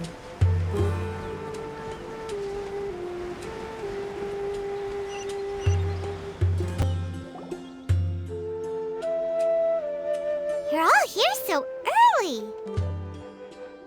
Looks like we have everyone here. Isak, are you sure you want to come with us? I'll watch from a safe distance. Dia, I want to be there to bring Grandpa home. Okay, let's go then. Dia, wait. What's the matter? I heard that you were quite reckless yesterday. No more of that today, understood? Or I'll be very upset with you. Fine.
They got here before us.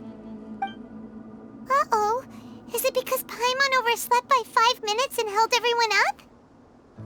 Is everything ready? Absolutely. Although, you brought fewer people than I imagined. Bring him over.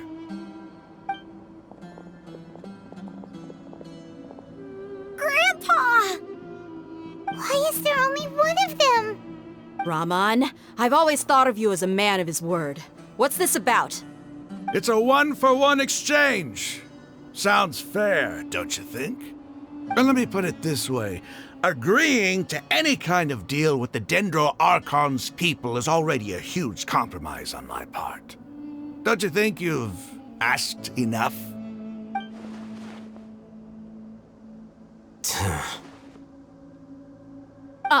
You stay right there!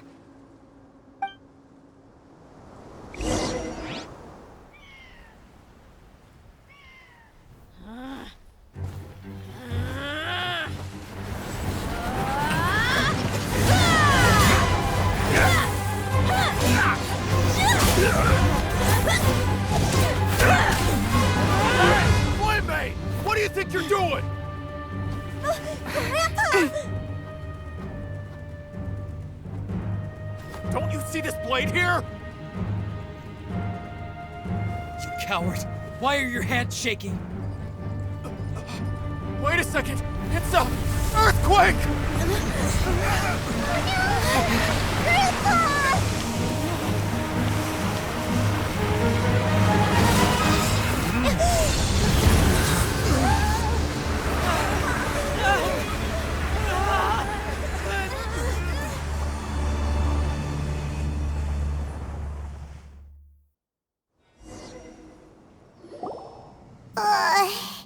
Paimon's dizzy.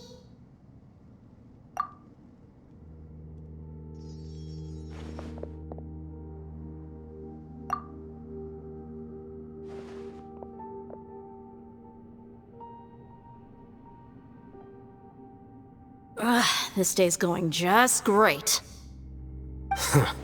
What a nuisance. The sand dune collapsed. I saw an energy field. The village keeper protected us. It glowed green with dendro.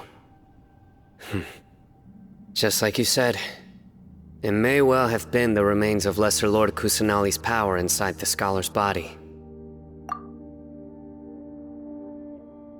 The Dendro Archon. The present one. Grandpa? Grandpa? Oh no, he's getting confused again. Hey, look around you. Did there used to be a temple here?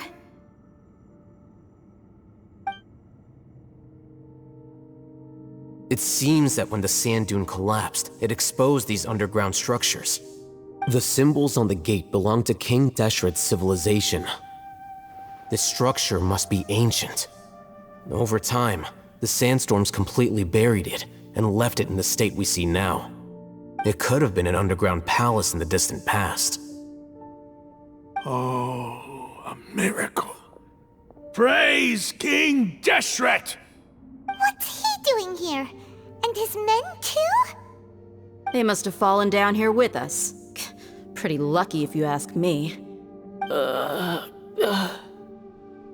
Most of them seem in really bad shape. Except for him.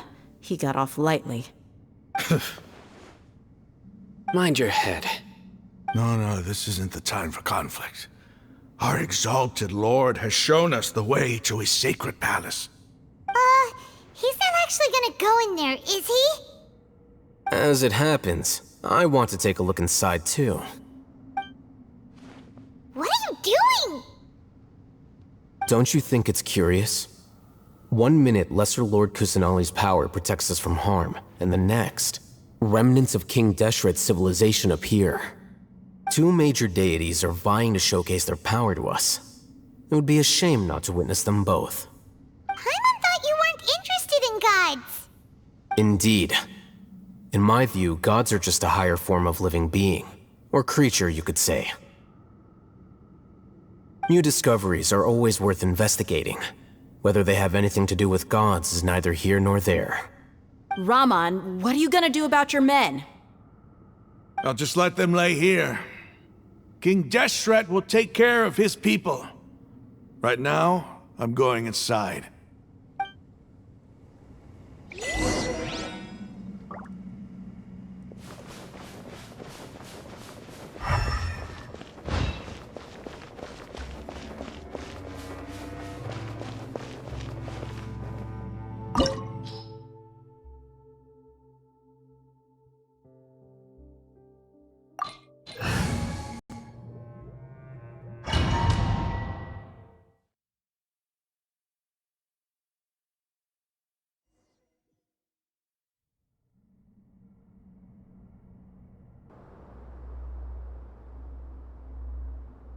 It's full of life here.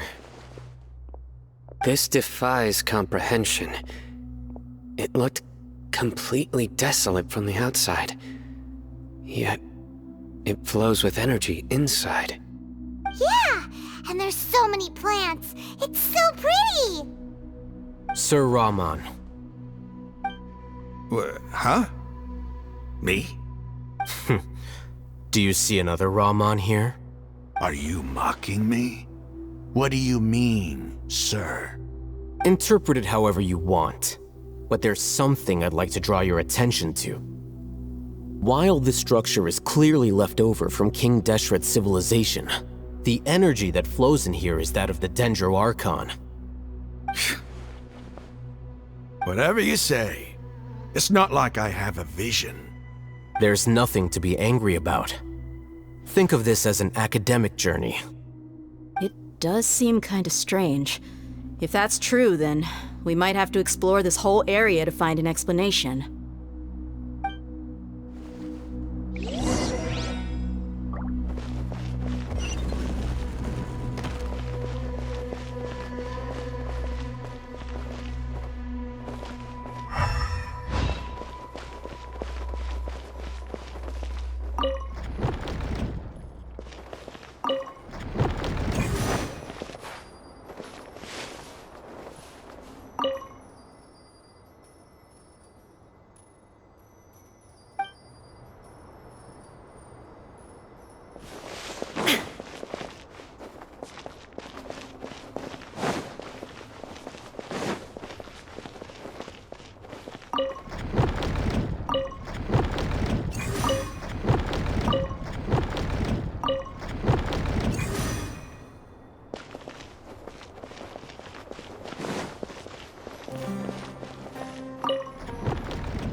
No escape! Let the show begin.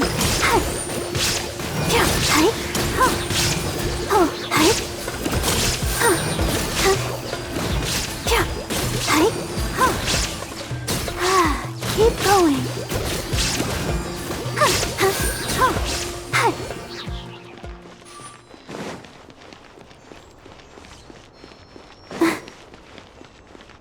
Go, Barbara, go! Everyone hold hands! Illusion shattered!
Hey! Shine down! I'll protect us. Hey? Huh? Oh. Oh. Huh. Hey. Hey. Huh. Hey. Huh. Huh. Hey. Huh.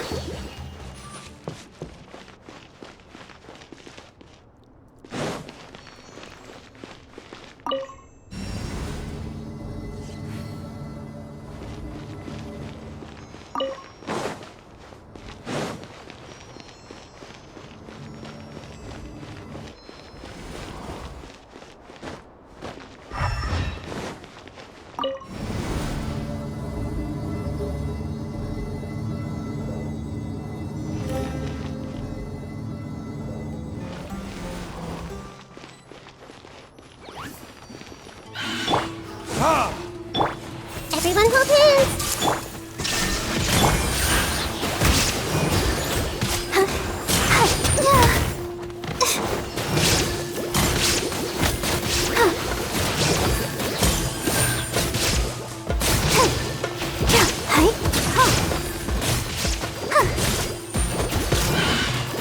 Go, Barbara! Make yourself at home!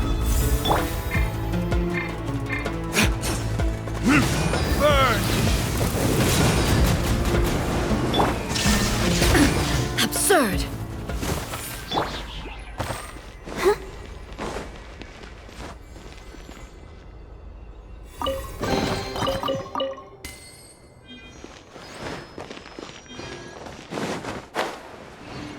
Go, Barbara, go!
Go, Barbara, go!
Illusion shattered!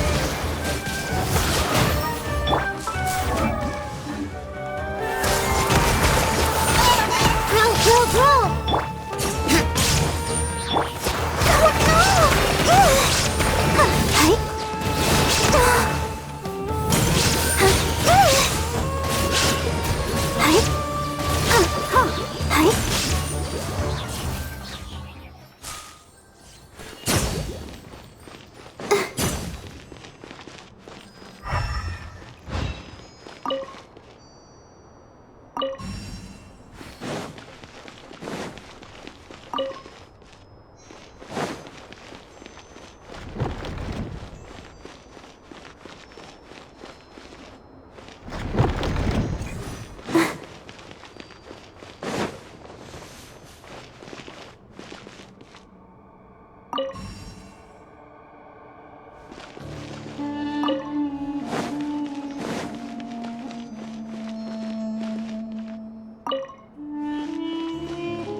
That's a sight to see.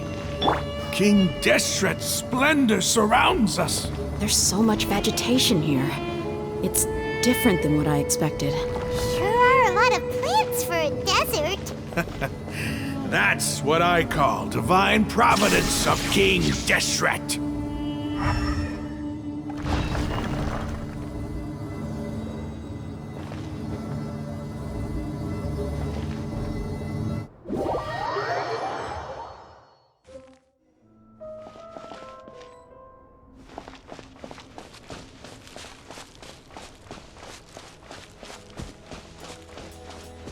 It's getting brighter!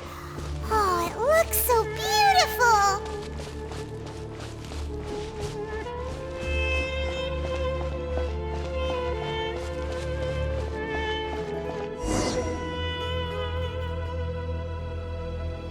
Wait.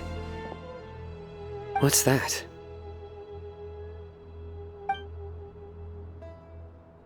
A load of flowers. And it looks like there's something among them. These are King Deshret runes. They left something behind. Yes. It's an elegy written in an ancient script. What does it say? Here lies our faithful priest Kasala. His wisdom is a miracle among the people, deserving of high praise and admiration. You can read ancient King Deshret script? Of course. Every student needs to master at least 20 languages before they graduate. He's not serious, right? There's still something off about this place. The elemental energy here is too concentrated. The scent of life. Is it trying to tell us something? Is this it? Analyzing.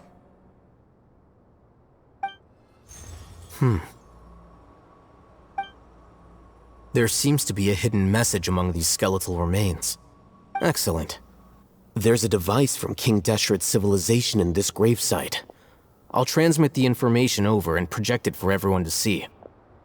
Isn't sharing knowledge against the Academia's rules? Yes. However, under the circumstances, I'd prefer you to see this for yourself. You'll understand after watching it.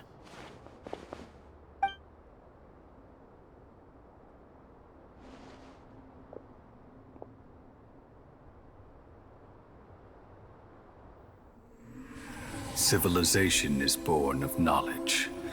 but so too can knowledge be its demise. A disaster caught us unaware. It was knowledge that did not belong to this world. King Deshret brought this forbidden knowledge into our world, and it quickly spread like a plague. People's minds were filled with crazed whispers. Dark gray scales spread across their bodies. Even the land was stripped of its vigor. Only a desperate, deathly silence remained. Were it not for greater Lord Rukkhadevata from the forests, the damage would have been irreversible. She summoned the priests to build temples and infused into them the divine power of life. The disaster was miraculously tempered, and the embers of our civilization were preserved in Aru village. Alas, the miracle could not last. As long as forbidden knowledge continued to exist, it would forever blight this world.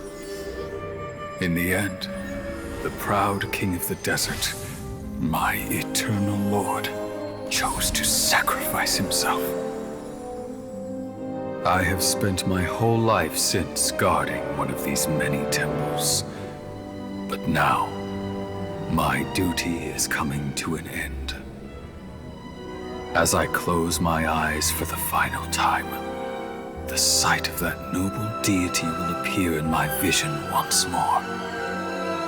In helping King Deshret to eradicate forbidden knowledge, she exhausted her strength, and her form became that of a small child.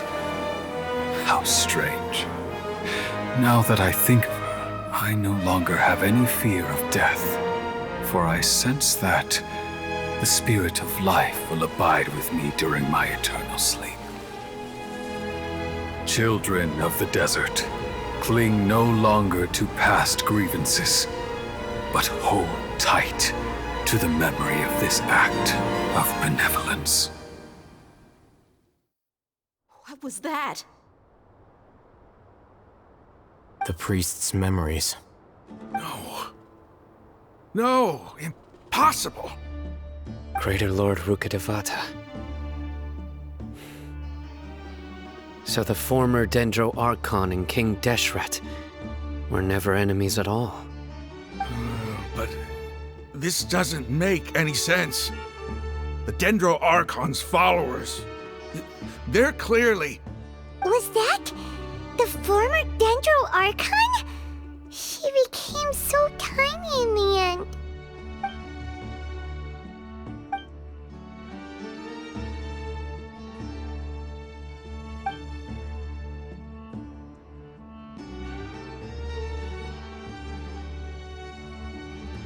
You might be distrustful of the Akasha, but there's no reason for you to doubt King Deshret's technology.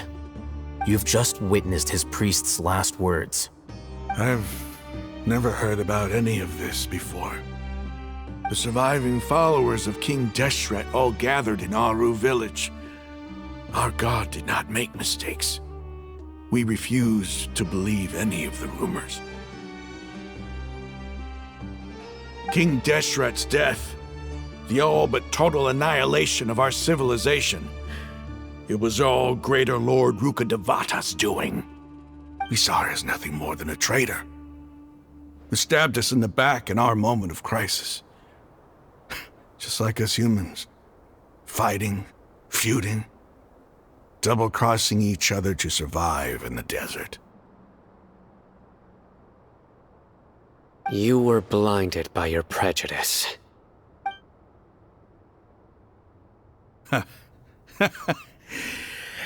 If I hadn't seen this for myself, if I hadn't witnessed his last words with my own eyes, ears, and heart, how could I ever begin to accept this? The truth is so far from what I've always known. Am I really supposed to believe that after all these years, all this time seeking revenge, suddenly now my enemy is my savior? Raman, that's enough. Give it a rest. You're starting to make a fool of yourself. Dia, tell me. My Eremites and I. What are we even fighting for?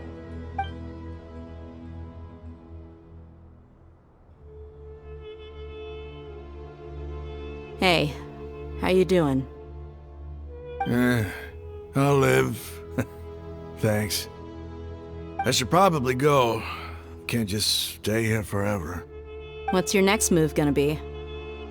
Oh, I know what you're going to ask. I feel deeply ashamed of everything I've done. You'll get everything you're asking for. But please, give me some time. After everything that's happened here today, somehow I need to explain it to the others. It's not gonna be easy. Well, I guess that's for me to deal with. Dia, this is where our camp's located. Make a note of it. When would be a good time for us to go? Tomorrow, I'll convince everyone that we're all on the same side. And I'll return every last one of your your village keepers. We'll share our other resources with you too.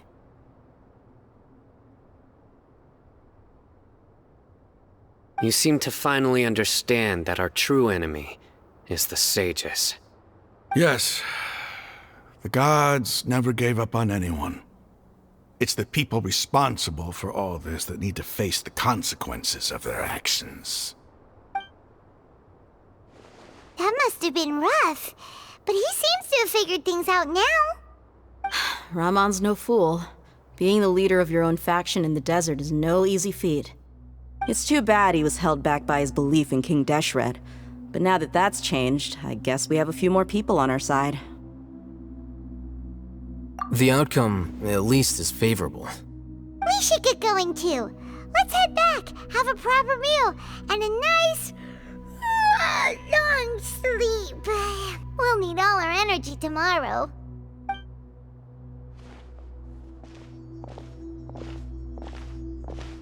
Sino, we're leaving! Stop yelling.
Rahman, we're here.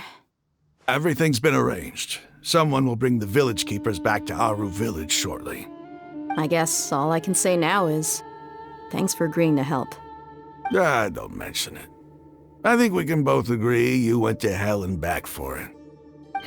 But we share a common cause now. From here on out, we're allies. Where are the perpetrators? I'll bring you to them. Follow me.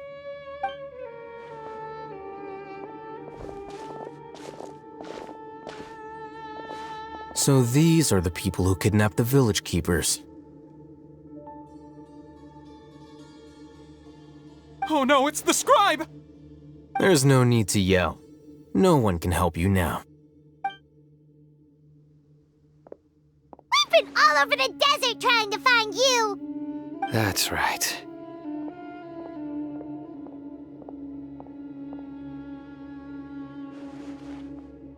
General Mahamatra? No, no!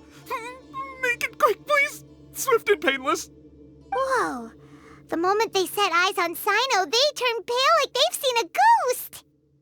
You should have known that I would be coming for you. Wait, we were just following orders! You know what I'm talking about, right? There's no way we could have done all this by ourselves! No, not Sino! He's gonna tear us limb from limb! I could do worse. Please have mercy! Start talking. Otherwise, I'll have to resort to other methods. So, your superiors have kept you quite busy recently. Why? What are they trying to accomplish? They wanted to extract canned knowledge. Don't play dumb. You know what I'm really asking. They extract divine canned knowledge. Then what? I really don't know how to explain it. Well, you better start talking or you'll be sorry! You don't want to make things any more difficult for yourself, do ya? Be my guest. Huh? Uh-huh. That sure didn't sound like a fancy metaphor or anything. You're serious, aren't you? How did you know? There's no use hiding it now. Yes, you're right. The Academia is working on an important and potentially world-changing project. They are creating a new god. A god that will belong to them and to the people of Sumeru. It may seem as if Sumeru's academics are thriving, but ever since the death of Greater Lord Rukkhadevata, scholarly breakthroughs have been few and far between. The withering of Irminsul has been getting worse recently. The sages have tried everything they could think of, but nothing's worked. I'm always hearing them say things like, if only Greater Lord Rukkhadevata was still with us. Continue. And then, someone from the Fatui showed up. They called him the Doctor. He brought a gnosis and said he wanted to borrow the Academia's research facilities. The Doctor was previously expelled from the Academia. At first, the sages looked down at him in disdain. But when he said those words, everyone's expression changed. He asked them, "Do you wish to create a god?" This is what the arrogant ignorance at the extreme end of academia looks like. First, the Academia spent a long time constructing a divine vessel, which was based on an exquisite humanoid puppet. After that, they harvested dreams via the Zeb Zerus Festival Samsara, maximizing the Akasha's output. With the doctor's help, and the Akasha now functioning at maximum efficiency, they were able to use it to extract the power from the Gnosis and convert it into a divine core. Next, they decided that their new god needed to possess divine wisdom. For that to happen, they needed a huge quantity of divine canned knowledge. It adds up. But how do you determine whether the knowledge extracted is of divine origin? Call it an educated guess? The Academia has been trying to figure out the exact source of the scholar's madness for centuries, but to no avail. Nobody can explain the cause of this phenomenon. Surely you can see what that implies, Scribe Alhaitham. If it's knowledge no mortal can comprehend, then it must be something only gods are able to decipher. In other words, it's the source of the God of Wisdom's omniscience and omnipotence.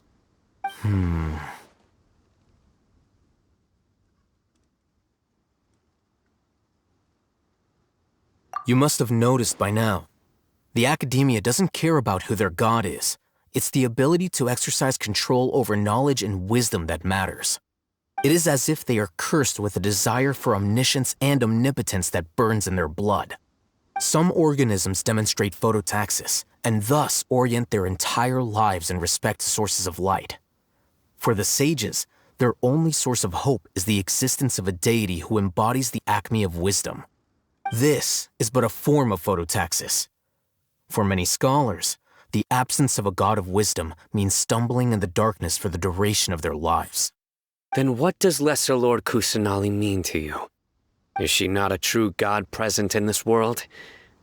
If you already have a new god, why try to create another one? From the beginning, the Academia has never treated her as a god.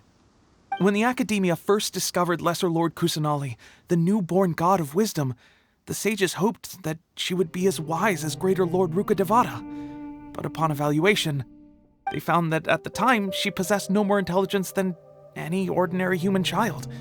The sages never had a ruder awakening. This forced them to accept that Greater Lord Rukkhadevata had indeed passed away. Not to mention that Lesser Lord Kusanali's Gnosis had been used to power the Akasha this entire time. By herself, she has neither an Archon's raw power, nor the spectacular insight expected of a god of wisdom. Slowly but surely, people began to forget about her existence. So, this is the path the sages have chosen.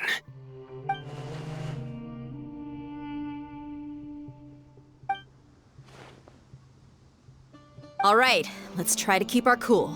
If everyone's in a bad mood, then let's change up our scenery.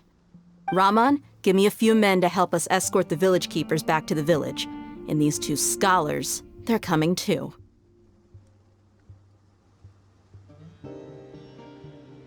Sure, as you wish.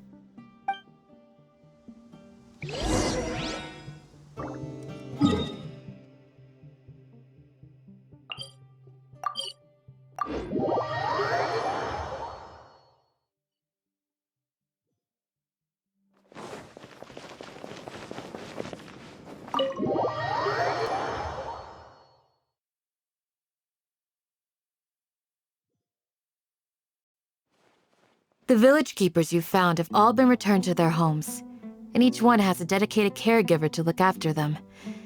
The two new scholars are being kept under close supervision, too. Really great work, everyone.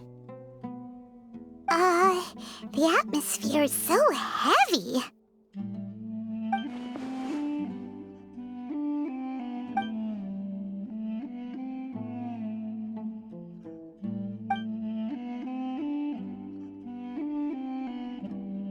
Hey! Say something! Stop spacing out! Come on, is there nothing left to talk about? In that case, let's all get some water and try to think about something else. Or I can go fetch some snacks. Oh! Paimon's so coming with you!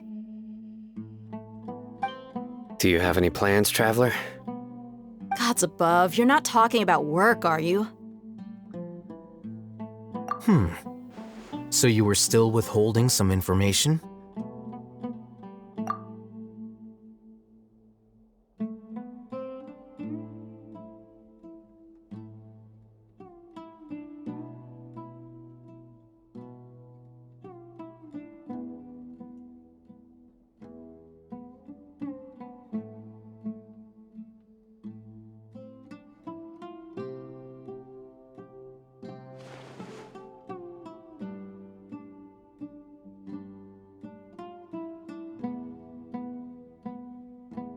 we lived through all of this firsthand, it still feels super surreal to hear you talk about it again. What a whirlwind of a story. I felt like I was holding my breath the whole time. It seems like there'll be more issues to face in the days ahead than I'd anticipated. Still, now's a good time to make our next move. Now that Ramon's joined us, we'll be an even stronger team. It's time to make a plan. Indeed. These events are a flagrant transgression of the rules in every sense. We cannot allow it to continue. So, everyone, are we on the same page? Crush the sages and rescue our god. That is our ultimate goal. Well, let's brainstorm a little more about what other resources we can draw on. The next time we gather here, we must have a solid plan. Yep, it'll work out for sure.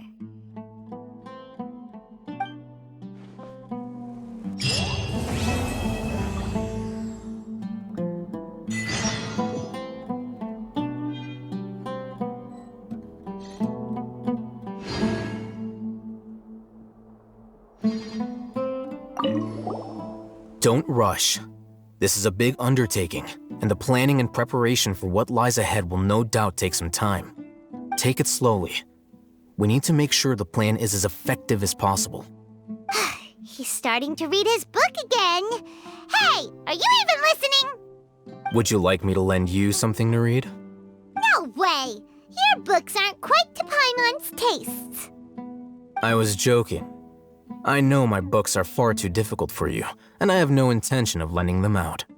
Ugh, you're so annoying!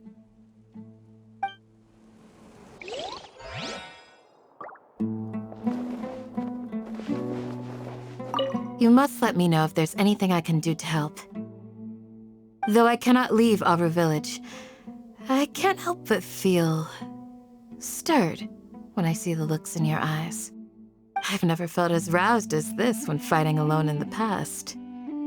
I suppose this must be the power of camaraderie.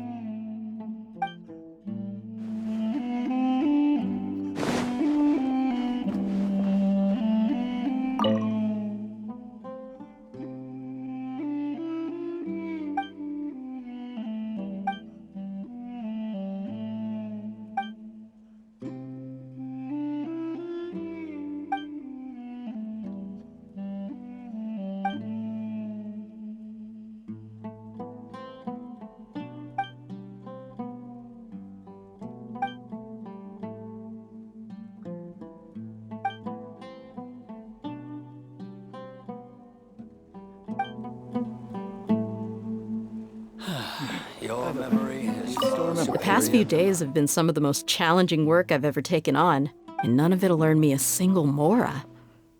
I can't believe it. Look on the bright side, Dia. Maybe we'll get a huge reward after this is all over. You've got a point. Hey, what would you do if you woke up tomorrow with more money than you could ever spend? Paimon would buy boatloads of tasty snacks. That's it? And maybe some tasty drinks as well? How adorable. Well, here's to all our indulgent fantasies. If there's a chance they can come true, I'll give it my best shot. And here's hoping that everything we do from now on will change this world for the better. In the past, I never imagined that even the gods could suffer from hardship. If we can find a way to change all of this, will this nation become a better place?